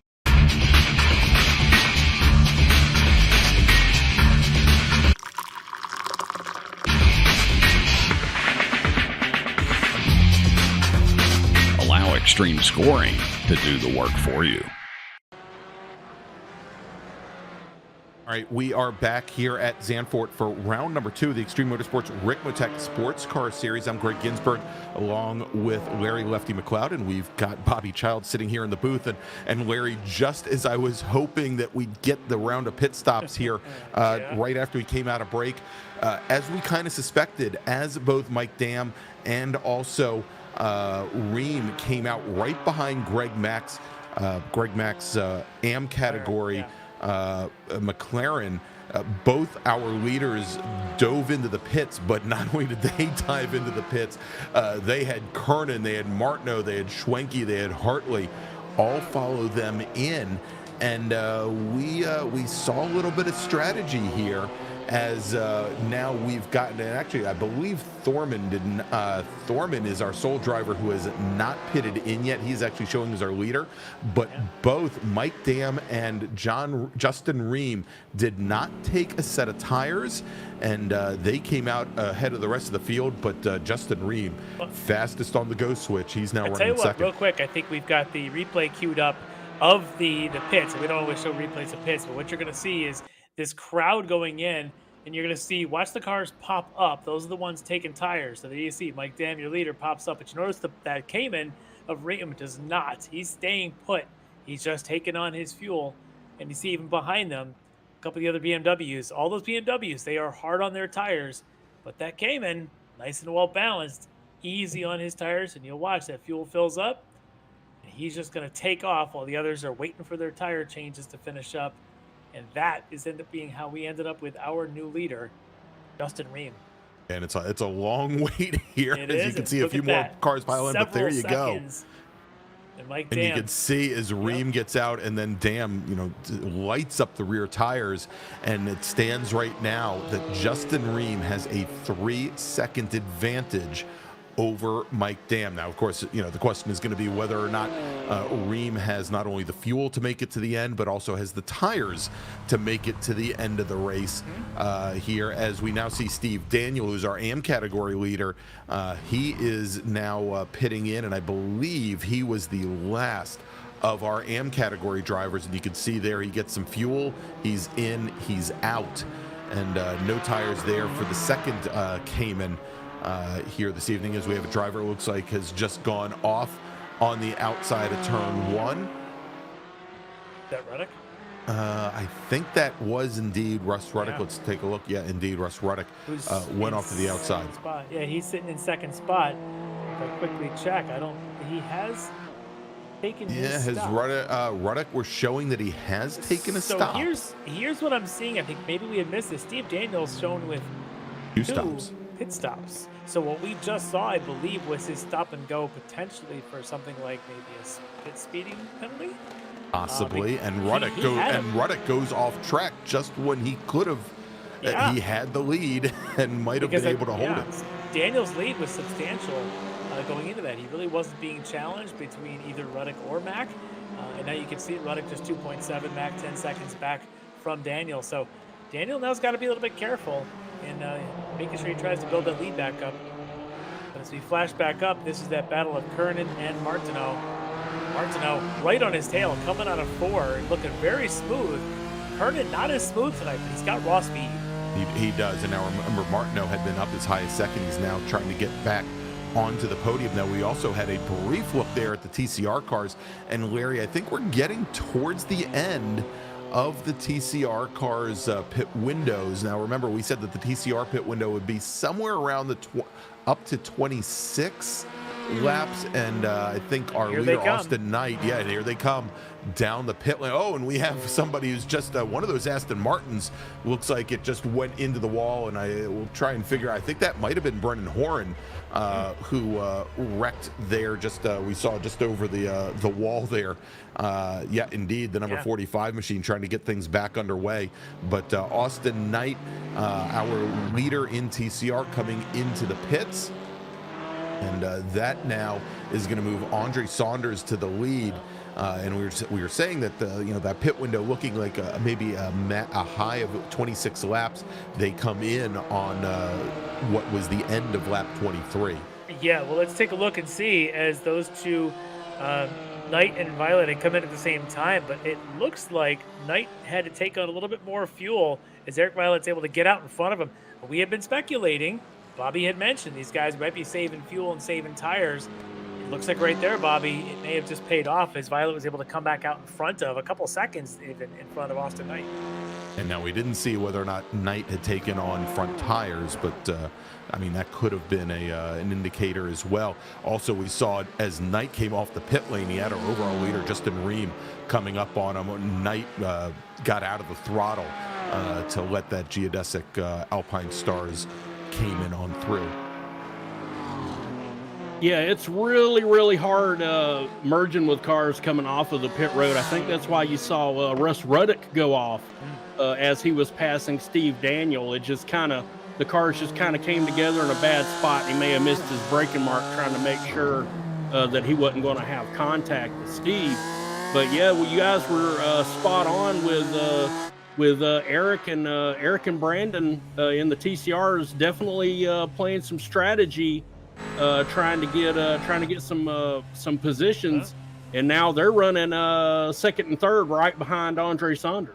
Well, let's see if it happens again with Whitworth. And now we have Saunders and Whitworth in the pits here for the last of those 4 cars running up at the front of TCR, and we'll see how things play out here and whether or not Whitworth, our other D2D racing machine, can make it out ahead of Saunders. Saunders out of his pit box and coming down the pit lane. Let's see what Whitworth does. And Whitworth also underway, but not going to be able to get out before Saunders. And let's take a look here as Saunders comes off the pit lane just as our leader in TCR now, that is Eric Violet, goes by. So Saunders not able to make up ground. Saunders on cold tires goes off into the grass, coming through turn number 3 and into 4. And then we've got Whitworth who has to check up to keep from getting into him. But lots of confusion here as we have Mike Dam and we've got Ream trying to get by as well. Well, this is the first time now at this point of the race, because the lap times are relatively equal, only about 3-4 seconds between the GT4s and TCRs. This is that overlap. Everyone's got their pit stops done, and now they're coming together. You just saw there, looked like Saunders had a BMW next to him, one of the Orion cars, trying to get on by, and here it is with Austin Knight now. He's got Travis Schwenke, and looks like Rob Hartley alongside of him. And they're all, you look through the corners, and that TCR is pretty quick. Right here through this, and look at Austin flashing the lights. He doesn't want to give up any time. He's quicker than these guys in these corners. Yep, TCR and GT4 make for some excellent multi-class racing, especially at tracks like this. Yeah. It really, what iRacing has done with these cars really carries over the real-life Michelin Pilot Challenge very well to the simulator. And it's kind of weird sometimes you hear, some drivers complain because, they want to run the TCR only or the GT4 only, and they always think the other class is in their way. But what we're seeing right here is the same thing the drivers go through in real life. In real life, yeah, in IMSA. exactly. And it's fantastic. I love this kind of racing with these two different classes and the cars being so equal in some of the corners. It just really makes for some great racing. Yeah, and I'm sure if we'd given Austin his microphone back for that little sequence, I'm sure he would have been super calm and level-headed the entire time. I'm sure he wouldn't have been kicking and screaming and spitting. I'm sure the flashing of the headlights was to compensate for the fact that he didn't have a microphone to scream into. But that's a message coming from Austin at the end of this race. Yeah, I'm sure. But as we were watching that, as Knight had the two Orion teammates trying to make do with him, we then had Cameron Martineau and Tony Kernan side by side for 4 corners, Larry. And it looks like Tony Kernan in that black number 84 machine was able to hold off Martineau, and now Martineau has to contend with the 42 TCR machine of Brandon Whitworth, as Whitworth, now running second in TCR, is now sandwiched between the battle for second in GT4. Oh, this is such great stuff. I absolutely Yeah, because love something has happened to Andre Saunders, who at one point for that one lap or so, they actually had the lead. I think he's... Yeah, well, we saw Saunders, and I think had come out in second. We saw, right out of the pit lane that he had a lot of front grip issues and ended up off in the dirt. He's now sitting back in 5th in TCR, so he has fallen back quite a bit. Oh, and speaking of falling back now, that is the 42 of Whitworth. Yeah, it looked like we had contact there with Travis Schwenke and Whitworth, and then Hartley, the other Orion machine, had to take evasive action. Almost came to a complete stop going driver's right. All of these drivers have now continued, but that was going to drop the 42 machine quite a bit further back in his chance to track down Eric Violet, and in the process, Austin Knight, who was sitting 3rd in TCR, now manages to get around the 42 machine. He is now running in 2nd. Yeah, well, the marshals are going to take a look at that incident there between the interclass mixing and see if there's anything. There it is, between Schwenke and Whitworth. We'll see if anything comes from that. But it's tough. And Bobby, you talked about this place is completely unforgiving, and it's narrow at times. And I think where we just saw that was one of the narrowest spots. Oh yeah, and it's that's going to be a tough call because they definitely kind of came together to occupy the same spot. And while we're talking about our race official, I'd like to send him a big congratulations. He's a new father, and so huge congratulations to our race official Ryan Cobb. He does an excellent job. I'm sure he'll get this right and not penalize my D2D teammate. But You guys, petitioning? what I would love to see what happened to Andre Saunders while he's out. If we can figure that out, I'd love to know. Yeah, I think the guys are looking to see if we can catch a replay of maybe what we did see him come out of the pits and struggling there with the cold tires, but he's out of this race right now, which is unfortunate because that battle was 4 ways deep, and with all this, whatever happened to him, and then as you just saw with Whitworth, Knight was able to get around him, but all that's done is left Eric Riley out now to a 6-second lead on the rest of the TCR crowd. But let's jump back to GT4 Pro, and what was 2.5 seconds when they came out of the pits, and we were wondering how long those tires were going to last on that Cayman of Justin Ream. They've lasted, let's say about another 15 minutes because Mike Dam is cut this lead down to just about 8/10. He has, Larry, but I'll tell you, Mike Dam has not been, and look at this, no action taken in the contact between the 16 and the 42 cars, between Schwenke and Robert Hartley, Brandon Whitworth. But if you watch Mike Dam, he has taken a few more liberties with that BMW. He's been dropping a number of wheels here off track and has maybe lost a little bit of ground to Ream in the last lap or so, whereas Ream continues to, I don't want to say he's inch perfect, but he is driving maybe with a little bit more smoothness. That may help him out a little bit later on, but as you can see, they're starting to come up now on the That's Brist in front of him. yeah, it's Robert Brist just ahead, and that is only going to play to Mike Dam's advantage as well. Yeah, at this point, the trailing driver typically has that advantage because he can watch the lead driver pick a spot, and often he can kind of follow him through, as the lead driver has to hesitate just a little bit. But you talk about how smooth right now Ream is looking. I don't think he has a choice. If he's doing this on 75 minutes on a single set of tires, I think smooth is his friend if he wants to make it for the next 25 minutes. Oh, most certainly. I mean, you can't afford to be that aggressive on the tires when you're pushing them that long. There's just no way. Even though the GT4s are rear-wheel drive, I mean, you're still putting a lot of steering input into this car here at this track. Yeah, and I think we are starting to see now where perhaps the rear tires on that Cayman are starting to give up the ghost just a little bit. Traction control be damned. Larry, as he got on the throttle the last time coming out of Tarzan, the rear end really wanted to step out on him. It tried to. There's some curbing over there you can use, but boy, you catch a little bit beyond that curbing, and it just gets deadly. And he's pushing it. But I think he knows. My guess, and maybe Bobby, you can confirm, when you're in this position, you had about a 2-second lead after the race. You know you're trying to save tires. Getting caught is inevitable. It's going to happen. But saving some tire for the end becomes the strategy piece to defend and hold that off. Yeah, what he's got to do right now, I mean, Mike Dam is going to run him hard. Mike Dam is an end-of-the-race driver. We've known that watching him for years now. He is an end-of-the-race driver. That's when he's going to be at his absolute best. We see him closing down on Ream right now. This track is tight, though, so if Ream can stay smooth and just drive his line, not panic, not start running off the track a lot, it's going to be very tough for Mike Dam to pass him, no matter how much more pace Dam has.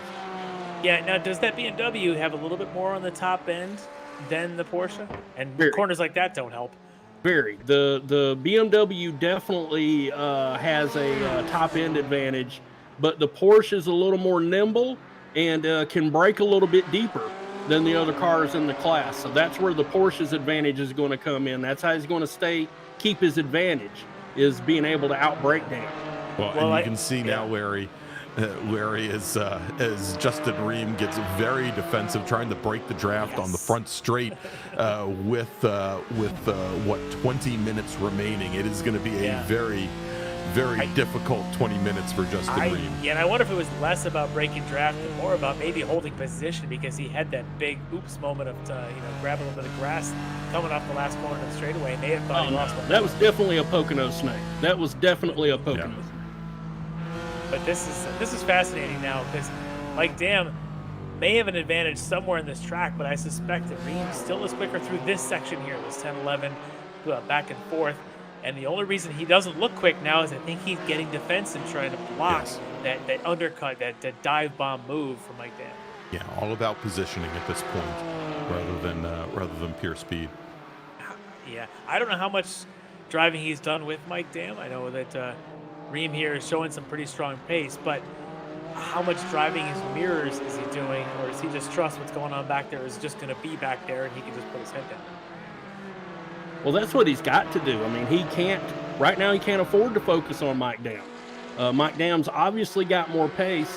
What he's got to do is use the track to his advantage now. This, no matter how much more pace Dam has, this is such a tight track. If Justin hits his marks, he can maintain the position. But that's what he's got to do and not worry about the mirror. And you saw there for a moment. And this might be it. Yeah, now as Reem opens the door just a little bit, coming through Tarzan, as oh my gosh, it's starting to look like a redo of just before we went to break, as they've got Greg Max, Sliding McLaren. Yeah, and the McLaren goes down. Larry, I don't know if there was actually any contact there, but I was just about to say that, right before we went to break, where we had Greg Mack right ahead of our leaders. Take a look at the front nose there on that Cayman. Yeah, I think there's something. That little looks like the hood's bumped a little bit. Bumped up just a little bit at the top. Yeah, there might have been a brief amount of contact there. That it may end up being a non-issue. All right, let's take a look at the replay here, Larry. If you keep your eyes on Mack and the McLaren out in front, you watch him turn in, and the car goes sideways on him. He loses it. It wasn't any misjudgment there on Reem. That Reem just got caught with nowhere to go with Mack in front of him. Now the struggle for Reem is what kind of car does he have under him? That's right. He's going to have an aero issue at the front of the car. Obviously, he might have a little bit more damage as well. And he was already having to work against a car with much better tires at this point in the race. And yeah, and you can see there where he's trying to open up corners as much as he can to lessen the amount of tire degradation. His race at this point might be with Martineau and Kernan behind him if that car loses pace. It's going to be inevitable, especially watch this front straight first time down here with that damage. Does Mike Dam have an aero advantage and able to make this pass? He's a little bit further back this time. Now, last lap, Larry, he was up right to the back of Reem and poked to the inside, and I think he realized he probably wasn't going to be able to sneak it underneath. But just then, and again, this was one lap ago, when Reem went into turn one, into Tarzan, he ended up pushing very, very wide that I think, again, kind of talk about opportunities lost. I think if Mack had actually kept the car down to the inside, he might have been able to work his way clear. But we'll see if Reem makes that mistake one more time. But it looks as though certainly when the BMW is in that little Cayman's draft, he definitely can make up ground and maybe work its way by. As we take a look now at Travis Schwenke, and I think right behind Schwenke, that is something has just happened, because it was a battle of Martineau and Kernan. Both of them have fallen out of that third spot. In fact, Kernan is in the pits, as you can see. Lane. Yes, right, big shake up there. Yeah, let's take a look at the replay, Larry. All right, so here we've got Kernan in the front, and he runs wide, very, very deep. Tries to bring it back, catches Martineau, and Kernan hits the wall. Martineau continues, but I think he slowed a little bit. Yeah, and I don't know what Kernan would have done at that point. He was trying to keep the car on the edge of the track, and Martineau just kept tracking out to the outside. Yeah, and it looks like both of them may be done as they both gone into the pits, leaving the podium spot now in the hands of Travis Schwenke with Rob Hartley a couple seconds back from there. And so we'll see if either of those two have pace in the last 15 minutes or so, because it looks like there it is at the front. Reem defensive on Mike Dam. I think Reem knows he's limping along. He knows he's going to get past. He's just trying to see if he can hold that position for another 15. Yeah, he's done it now. We've been watching this battle now, Larry, for 10 minutes already. Perhaps he can hold off for another 15, but it doesn't get any easier from here. Yeah. And I'm sure it's been getting progressively more difficult for Justin Reem. Traffic in front. If Justin can pull this off, this is going to be legendary. This will be absolutely epic for him, because this is a good series. I know that it's not, full of, 9,000 iRacing drivers, but Mike Dam is an absolute pro. Yeah. And if you're, except Hartley, of course. Yeah. So But Mike Dam is an absolute pro. Travis Schwenke, these guys are quick. And if Justin can come out here and hold off Mike Dam with that nose damage on those old tires, he will 100% have something to pound his chest about after the race, go up to the next round, which is, I think, about 3 weeks. Yeah, it starts to call back the days of Alonso and Schumacher and Imola, about 15, 20 years ago, where everyone knew that Schumacher was faster. Alonso somehow held him behind him for the entire race. Ream's kind of putting that up right about now, and it's just a matter of, this may all be for naught. Perhaps Dam's just waiting for his moment, but Ream so far has been really been standing up to the test. He's been using the track to his advantage 100%. Yeah. Yeah, and it looked like it looked as though Dam had again another opportunity a couple corners back, and saw it. And you see the wiggle there from Justin Ream, and that car just does not look like it's easy to hold on to here as they start to make that quick little run down into turn 4 and then start heading up the hill again. But where I'm seeing little opportunities where Dam, if he knew it was coming, might have the advantage. But just as that happened back, and this was over actually at 12 and 13, Larry, Dam ended up dropping a wheel and couldn't get a good exit out of 12. So kind of lost the opportunity there as Ream had run wide. Yeah, well, watch this complex right here. See if Mike Dam now is trying to get side by side and force Ream into a really bad exit before they get back on this little short shoot down to that 12-13 complex. Ream being very smart, taking the best exit he can get, and to try and now take the defensive position down this short straightaway. He's watching his mirrors. I don't know if Mike Dam's got enough run on this time. Yeah, and an interesting going into that complex there, Larry, that was almost the normal line that we've seen Ream take all evening long, staying much tighter and again much more towards drivers left, and you'd see that Dam, as that portion of the track really opened up, as Dam would move all the way drivers right, trying to get a little more speed on exit, couldn't get it done, and now Ream, little draft. Yeah, doing everything he can. Obviously, he couldn't stay to the inside there with the TCR car in the way. Well, just to, it's not like Ream right now is running around like a wounded gazelle and slow lap times. They're running 43.3, 43.5 at this stage of the race, and now we're in. And for Ream doing that on tires with 36 laps on them, they are still essentially the quickest. Hartley's done a 43.2 recently, but basically they're still the 2 fastest cars on the track. The question is, how much more pace does Dam have just waiting to be uncorked? Or is he really doing everything he can and throwing the kitchen sink at it, just not finding a space? How much more patience does Dam have? Right. As well. I was just going to say that if he can see where Ream is continuing to have difficulty and it's getting harder and harder, does it make sense to push it with 15 minutes remaining, or do you wait till 7 or so when it's perhaps unbearable for Ream and it just might be a little bit easier move on by? Yeah, Mike is definitely pushing really, really hard. Guys, I'm going to jump out here. I appreciate you having me here, even though my race died. I want to say hi to everyone in chat real quick, and especially to Stubby. Thank you to our team, D2D team sponsors, Proforma, Elite Texas Graphics, and Skull Sim Gear, and I hope to see you guys in a better position next round. Thanks, Bobby. Thanks for joining us, and tough luck tonight, but we'll be looking for you certainly in the next round in a couple of weeks. All right, thanks, guys. All right, there you go, Bobby Childs, driver, the number 88 D2D E-Racing Aston Martin Vantage. And Larry, it's always great to have him in the booth, but usually for him, not under the best circumstances. Yeah, but a couple of good inside points there with how these cars drive and where the gotcha points are. And I think we're seeing a lot of that play out with what Justin's doing. This is just fascinating to me. I'm really starting to think that Mike Dam can't get past him, that he is trying, and he's not just sitting back waiting for a last-minute dash, because Justin just ran a 43.1, which is the quickest lap I've seen since the first 10 minutes of this race. Oh, my gosh. Now, this is where, look at Mike. He's desperately trying to force Ream into some bad line, and Justin's not biting. Yeah, He's- and he has the advantage, and it's good that he's not biting. I mean, he has the advantage that, with the exception of I think 2 times, and this might be a third, where Mike has been able to come up at least to a quarter panel and perhaps influence a decision as to what type of line to take into a corner.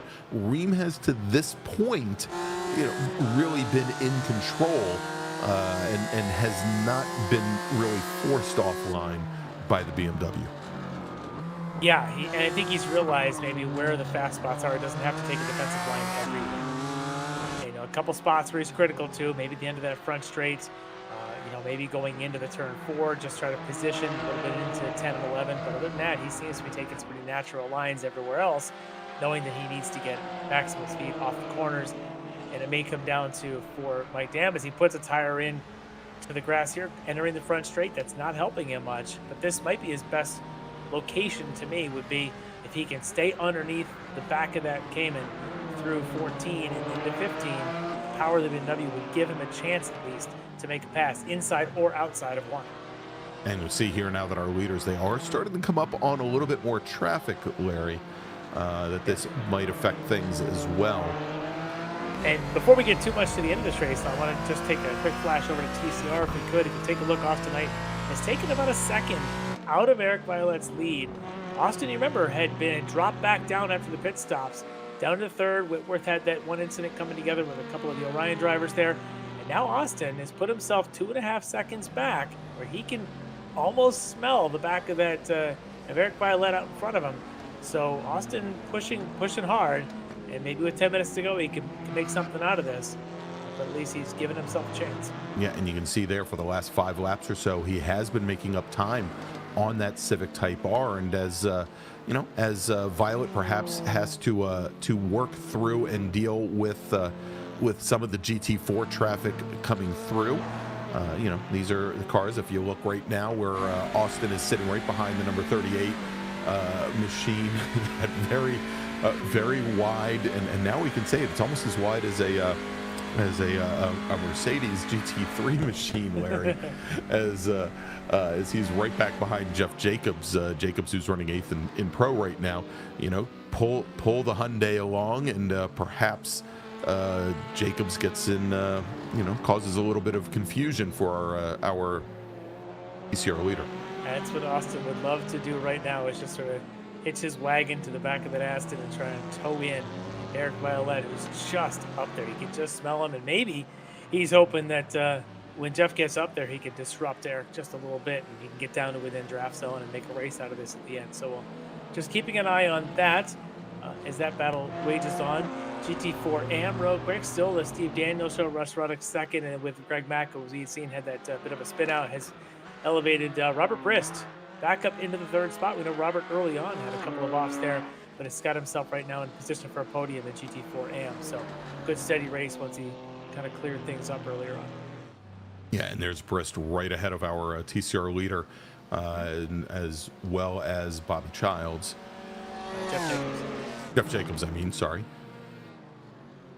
Yep, and so that meant, at least for Violet, he was able to get passed by Jacobs without having to give up anything tonight behind him. So let's get back to these guys out in front in the GT4 Pro overall lead.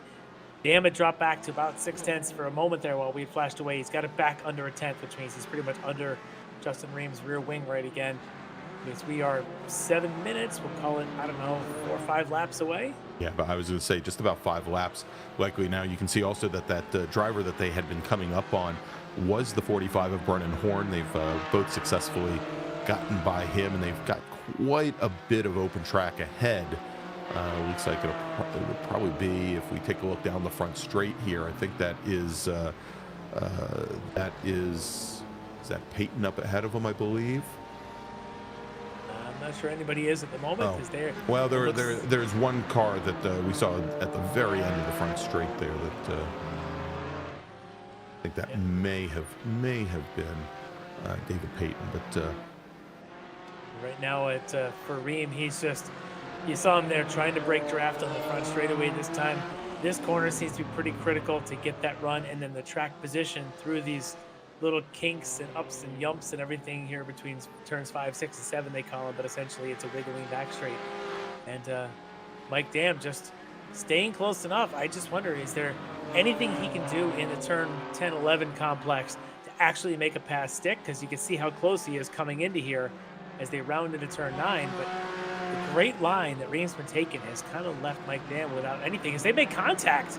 Yeah, there might have been a little bit of contact there. Yes, that's our leaders. Ream and goes Mike Dam's around. just going to wait. He knows it's his fault. He's going to give Ream a chance to continue. Gentlemanly thing to do there, for sure. Yeah, and we saw the 93 car almost take it to the grass as well, so they're going to continue on here. Neither have given up a change in position or given up a position to another car in class. Looks like Brennan Horn, who was trailing behind them, has gotten by. Yeah, and that just looked like as they came in there, Mike Dam carried a little bit more speed than Ream had maybe given up. And tapped him, but he waited for him. But now it looks like Ream is just really struggling on those tires now with 41 laps on him. Yeah, we just saw as Ream had lots of trouble navigating that left-hand turn there over at turn 6. Or probably not at turn 6, over at 13. Sorry. Yeah. And now they come onto the front straight.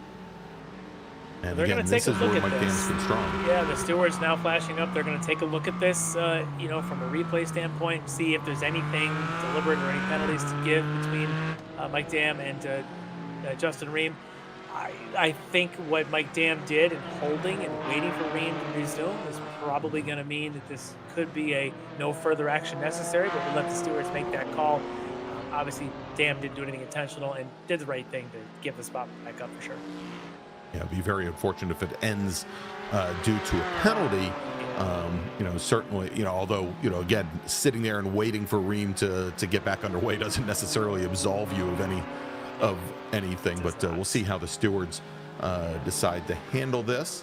We've seen other times where it could even be like a post race of 5 seconds or something like that, which in this case wouldn't be completely out of inappropriate. It might be something like that where if Dam's able to get around him but only beats him by a car length, perhaps something like that could happen. We'll let the stewards do their job. That's what they get paid to do. Exactly. We get paid to call it like we see it and to give our opinions. And what I'm seeing now is that Ream looks like he's picked his pace back up. Yeah, but and you can see Ream, and he's getting back underway, but he is definitely struggling in our areas. We only have 2 minutes remaining, so they should be getting the white flag this next time by. And if we look in at TCR just briefly, it looks like Austin Knight still maybe closing things in. He's into within a second and a half.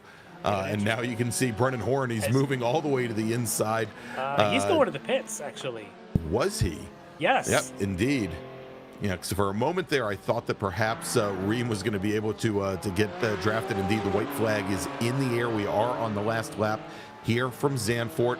It is Justin Ream, pardon me, in the Geodesic Alpine Stars Cayman. Currently our leader, Mike Dam, running second.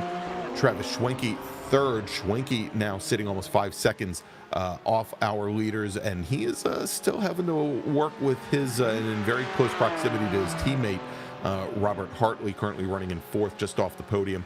Chris Thorman, the first of our Aston Martin Vantages, currently sitting back almost 10 seconds back from there in fifth. This ought to be the moment. If Dam's got it in him, this is where they came together just a few laps ago. They've been able to resume. Dam needs to make a move now, I think, if he's going to be able to do this at all in this last half a lap. He's pushing and trying to get something. Maybe his best move, get the run off at this corner here and see if he can get the run down to the 12-13 complex. He's on him. I don't think he's gonna have to go the hard way, I think. Yeah, that's right. So he's still about a car length and a half back. And, you know, this is where he might be able to use the draft. But again, very short straights here as they come through this big winding turn 13. Actually, not so winding, but another hairpin, essentially. Now as they're going to make the run down into 14 and 15. Only one more corner now remaining as Mike Dam drops a wheel, as does Ream. As does Ream, too. And here they come come be a drag race. Onto the front straight. Ream has the position. Is the number 93 Dam going to be able to draft by as they come down to the checkered flag, and taking the win is Justin Ream. Manages to hold off Mike Dam's Porsche for almost 15 minutes, actually a little bit more than 15 minutes. The two Orion teammates come down practically side by side. Travis Schwenke comes across the line with a margin of, I believe, just about 2/10 of a second over Mike Hartley, who's going to finish just off the podium in fourth. Chris Thorman will come home in fifth in Pro. In GT3 AM, still waiting for Steve Daniel and Russ Ruddick to come across the stripe to see who takes the win there. But right now, Daniel with almost a 15-second advantage. And in TCR, as things start to close up, Eric Violet, he is your leader, he comes onto the front straight with 1.3 seconds over our second place runner, and that is Austin Knight. And Knight, he is going to finish just off the lead. Lost it in the pits during the pit cycle. Our winner in TCR, it is Eric Violet. Knight will finish second. Brandon Whitworth comes home, crosses the stripe. He finishes in third. Husty and Lorente rounding out the top five. So Steve Daniel, essentially a flawless, quiet, never really, other than, we got to ask him if he comes in, maybe what happened for that second pit stop he had to take, but able to overcome that and come home with the win, virtually inverting how things had gone for him at Sebring a couple weeks ago. So good job for Steve here taking that win in the M category. All right, so tell you what, Larry, let's take a quick little break, thank some of our sponsors, and when we come back, we're going to talk to some of our podium finishers here from Zandvoort. You've just seen round number 2 of the Extreme Motorsports Ricmotech Sports Car Series powered by Performatech Elite Graphics, and we'll be right back.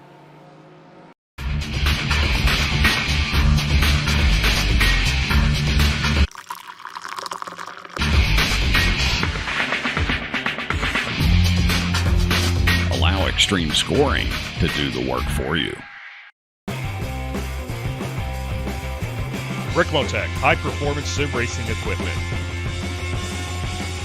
Whether you're just looking to have fun, train for race day, or become a serious esports competitor, Ricmotech has you covered. Hundreds of name brand parts. Support from experts that love sim racing. Trusted by the pros. There's only one place to go, Ricmotech.com.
And we're back here from Zandvoort, where you've just seen round number 2 of the Extreme Motorsports Ricmotech Sports Car Series presented by Performatech Elite Graphics. And just a reminder to everybody, if you like what you saw here tonight, if you like that amazing finish in the GT4 Pro category, give us a thumbs up on YouTube. And if you haven't done so already, go ahead and subscribe to Apex Racing TV and click on that notification bell so you can find out about all the great virtual motorsports action we've got practically 24/7 here on the YouTube. So let's do this, Larry. Why don't we bring in Austin Knight, finishing second tonight, driver of the number 21 Lead Paw Racing Hyundai Velociter.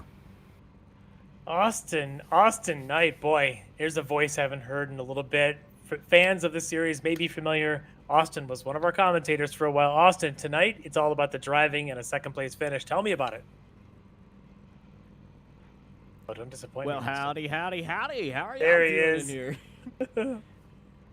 Well, that was a lot of fun out there. Always classic to go back to Zandy, and I've just discovered this car, this magical car, this Hyundai Veloster TCR, about 5 weeks ago, and I've just gelled with her so good. And to have a strategy race like that, first time for me because last time I couldn't get to the start line. It was a lot of fun. Yeah, it looked like it. It looked like a fun little battle. The four of you ran. You were there leading that pack for the first segment there up to the pit stops. And then it got a little dicey after that. We saw a couple times as all the GT4s intermixing with you guys made it pretty tough to fight for track position. Yeah, strategy-wise, I was debating earlier in practice. I've been doing a lot of full stint runs, looking at my tires. They were falling below a number that I knew that I had to survive 30 minutes after my pit stop for. So I decided I'm going to take tires. Oh, that was skating on ice. And as soon as I was exiting my pit box, GT4 leaders on my outside. And oh boy, I don't know if y'all know what a I'm going to try to keep this PG, but it felt like I was being squeezed at a prom dance, and I didn't know who was squeezing me. Wow. Well, a good thing you saved all the good wine-liners when you're not the lead commentator for one of these races. But it just tell me a little bit about that excitement about being back, though, and not just about the car itself, but this sports car series and what it means to be a part of this growing field.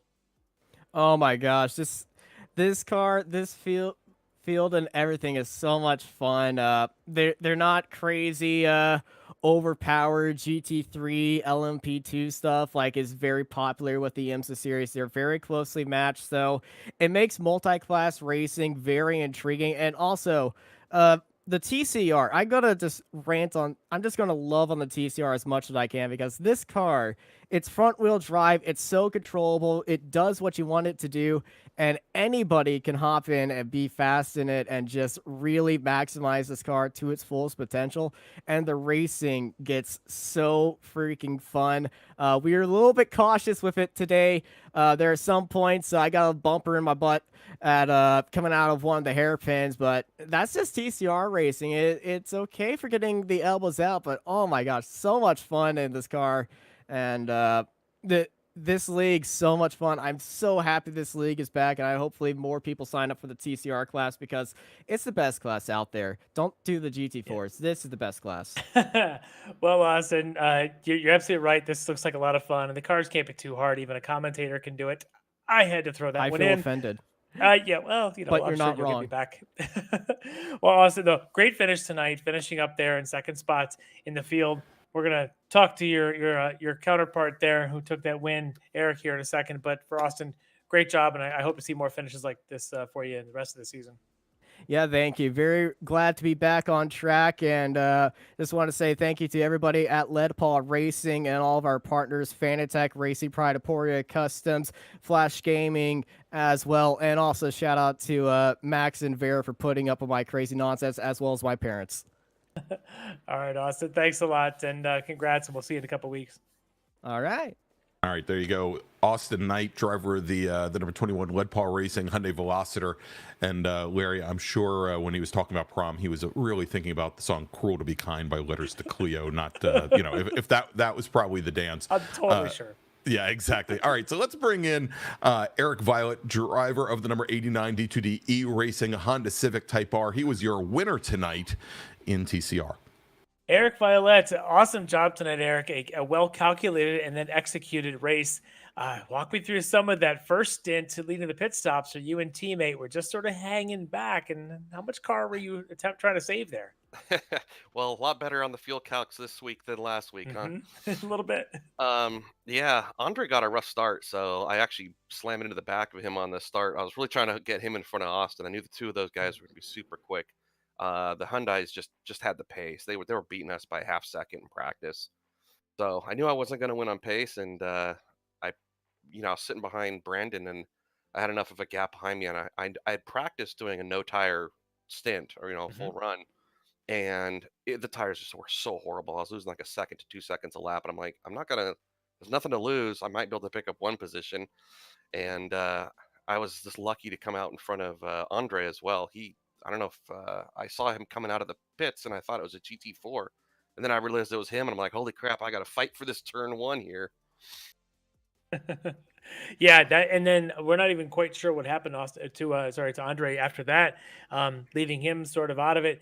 You were able to take the lead with Brandon and Austin, then pitting and ending up behind you guys, and then they mixed it up. They struggled both with the GT4 traffic. You seem to be able to manage that pretty well here tonight, but it looked tough. Yeah, I did a lot of practicing this week, and I could tell where the GT4s were going to catch me and where they wouldn't. I only had one kind of close call with somebody, but it only cost me about half second. I was just watching the times creep up with Austin, and I was saving fuel at the end because my fuel cups were kind of bouncing around just slightly a little bit. I'm like, no, flashback of Sebring. no, not again. So I was saving. And as soon as I got the white flag, and then I could hammer down, and he was about a second off of me. Yeah, he definitely showed some strong pace tonight in that car. He's getting pretty comfortable. But what it means is it's really building of the class. This is one of the biggest fields we've seen in the TCR. I know you've got to probably be pretty proud of that as well, having been here when it was 4 cars in a night. Starting to see this grow has got to be something special for you. Yeah, we're trying to recruit. We had a couple more. I'm not sure what happened. I know Kevin Carlisle, he's a beast. Someone cut his internet. They were working on the internet next door and cut him off. So he would have been in the fight tonight as well. Yeah, we had Bobby in here for a little bit during the race, and he was talking about that as well, and how exciting it'll be to get him in the mix. So it's another one to challenge, as if having people like Austin and Andre as well as your teammates battling. Yeah, it sounds like challenges are going to be coming all around, and looks like you're comfortable putting that target on your back every once in a while. Yeah, we'll see. It's going to be tough to retain the crown this season. It's competition is there. Well, tonight experience pays off on managing a car, managing a race, and experience of making sure there's enough fuel in the car helped a little bit too. So yeah, yep. So Eric, who do you want to give out shout out to tonight? Shout out to all 4 of my fans. And I want to thank Extreme Motorsport 99 for hosting. It's always a great league. I love being here. Thanks to you guys for the broadcast. Love being able to watch these back and seeing kind of what happened, etc. And Skull Sim Gear for sponsoring the car this year. So big shout out to them for coming on board. Awesome. Well, congrats again on the win, and it's going to be a pretty exciting season moving forward for sure. All right. Thanks, guys. Thanks, Eric. All right, there you go. Eric Violet, driver of the number 89 D2D iRacing Civic CTR, probably not GTR, Civic CTR, our winner tonight in TCR. And so finally, Larry, let's bring in our winner, driver of the number 69 Alpine Stars Geodesic Porsche Cayman. Drove one hell of a race for the last 20 minutes or so. My gosh, it is Justin Ream. Justin Ream, race winner tonight. And Justin, I can't see you face to face. I'm picturing the same as it's Game 7 of the Stanley Cup, and somebody just won, and they're just sweat from head to toe, but just grinning ear to ear, and they're drinking every bit of water and Gatorade they can find. Do I have that right? Close. I'm not terribly sweaty. I had my fan on in the room today, so that helps. It helps. It was a lot of fun. It was a great battle with Mike, and I think he was too Canadian, I think, to give that position back. But it was nice of him, and I knew it wasn't intentional. So it was it was a good fun race. It looked like it, and if we got this right, you did not take tires, but it looks like a lot of the other guys did, which puts pressure on you with a 75-minute format to make those things last. Yeah, I didn't think that anyone was actually going to take tires until I got out of the pits and noticed that I had like a 3 or 4 second gap.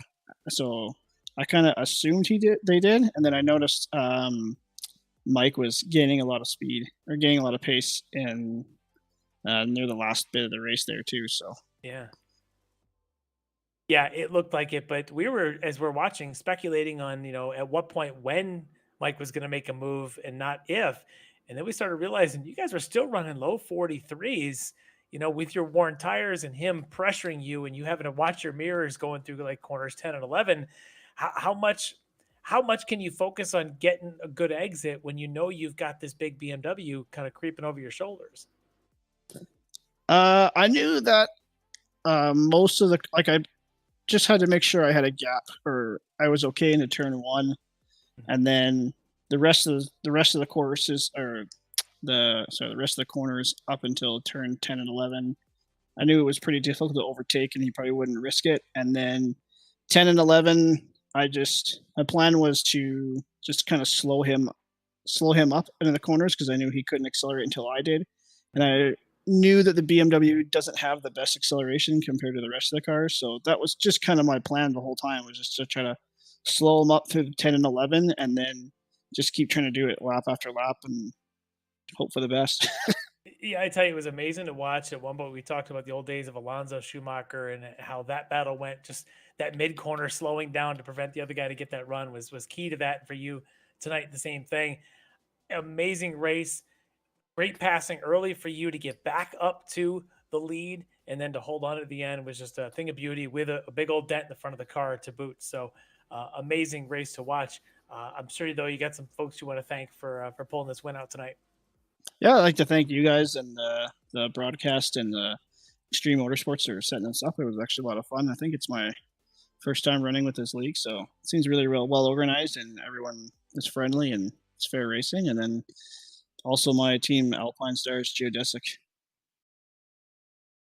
Yeah, and you're right. It's great racing, great talent, and you're clearly fitting in really well with the pointy end of this field, taking victory here tonight over folks like Mike Dam and Travis Schwenke. So awesome job tonight, Justin. Congrats on that win, and I hope you're going to be around the rest of the season. This could be pretty exciting. Thank you.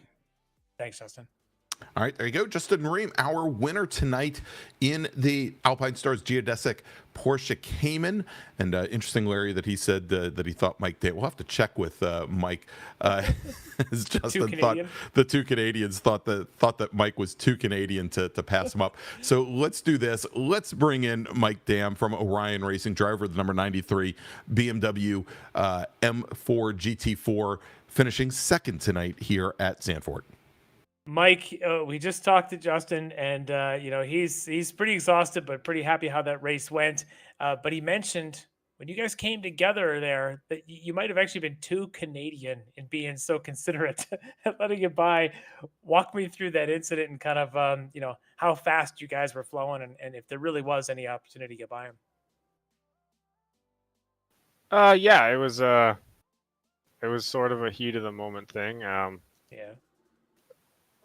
I strive to be a clean racer. That's what it's about to me. But yeah, it was a really good race. I was able to put it on pole. I felt the BMW was really good on the fresh tires. Seemed to get up to temp really quick, and that helped with that. But again, yeah, I think Justin just sort of played the long game. He had a really short pit. I'm not sure if he took just lefts or rights as well. No but tires. yeah, he got that nice jump on me. Yeah, he didn't take any tires at all. Okay. Yeah. That sort of makes sense. So yeah, luckily, yeah, the fresh tires really helped me early on. And he was quite struggling a lot with that full tank, and that's what it seemed like as the tank went on. The Porsche got quick, so it seemed to be really difficult. He was really good down the back straight, and I would catch him by the S's, and it was just really tough to get this Beamer to get the gumption to get by him in those sections. So just really good race by him. And yeah, again, I like to be clean. I don't want to win on a dirty move. So absolutely. Yeah, it was absolutely the right thing to do.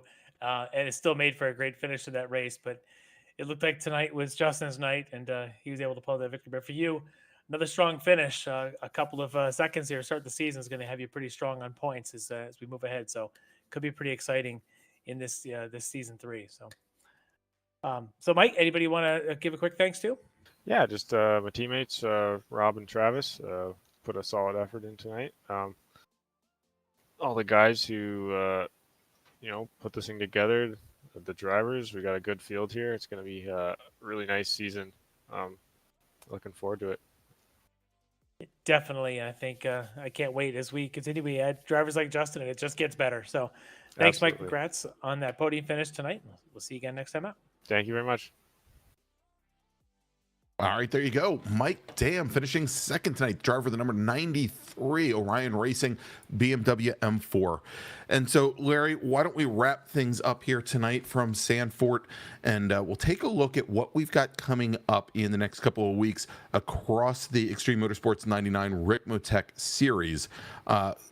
We're going to take next Monday night off. It's Memorial Day here in the United States.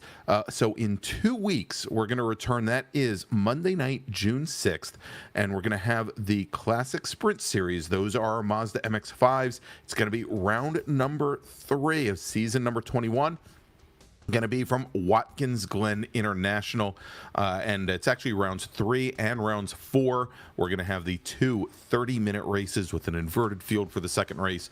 You definitely don't want to miss it. And then in 3 weeks, it's going to be round number 3 of the Ricmotech Extreme Motorsports Sports Car Series, our TCR and GT4 cars. Once again, we're going to be at Barber Motorsports Park. You notice how we're talking how much Zandvoort is like Barber? Well, there you go. If it provides as much excitement and action as we saw here tonight from the Netherlands, it should be a great time. And like I said earlier in the evening, there is still time to join our GT4 and TCR racers.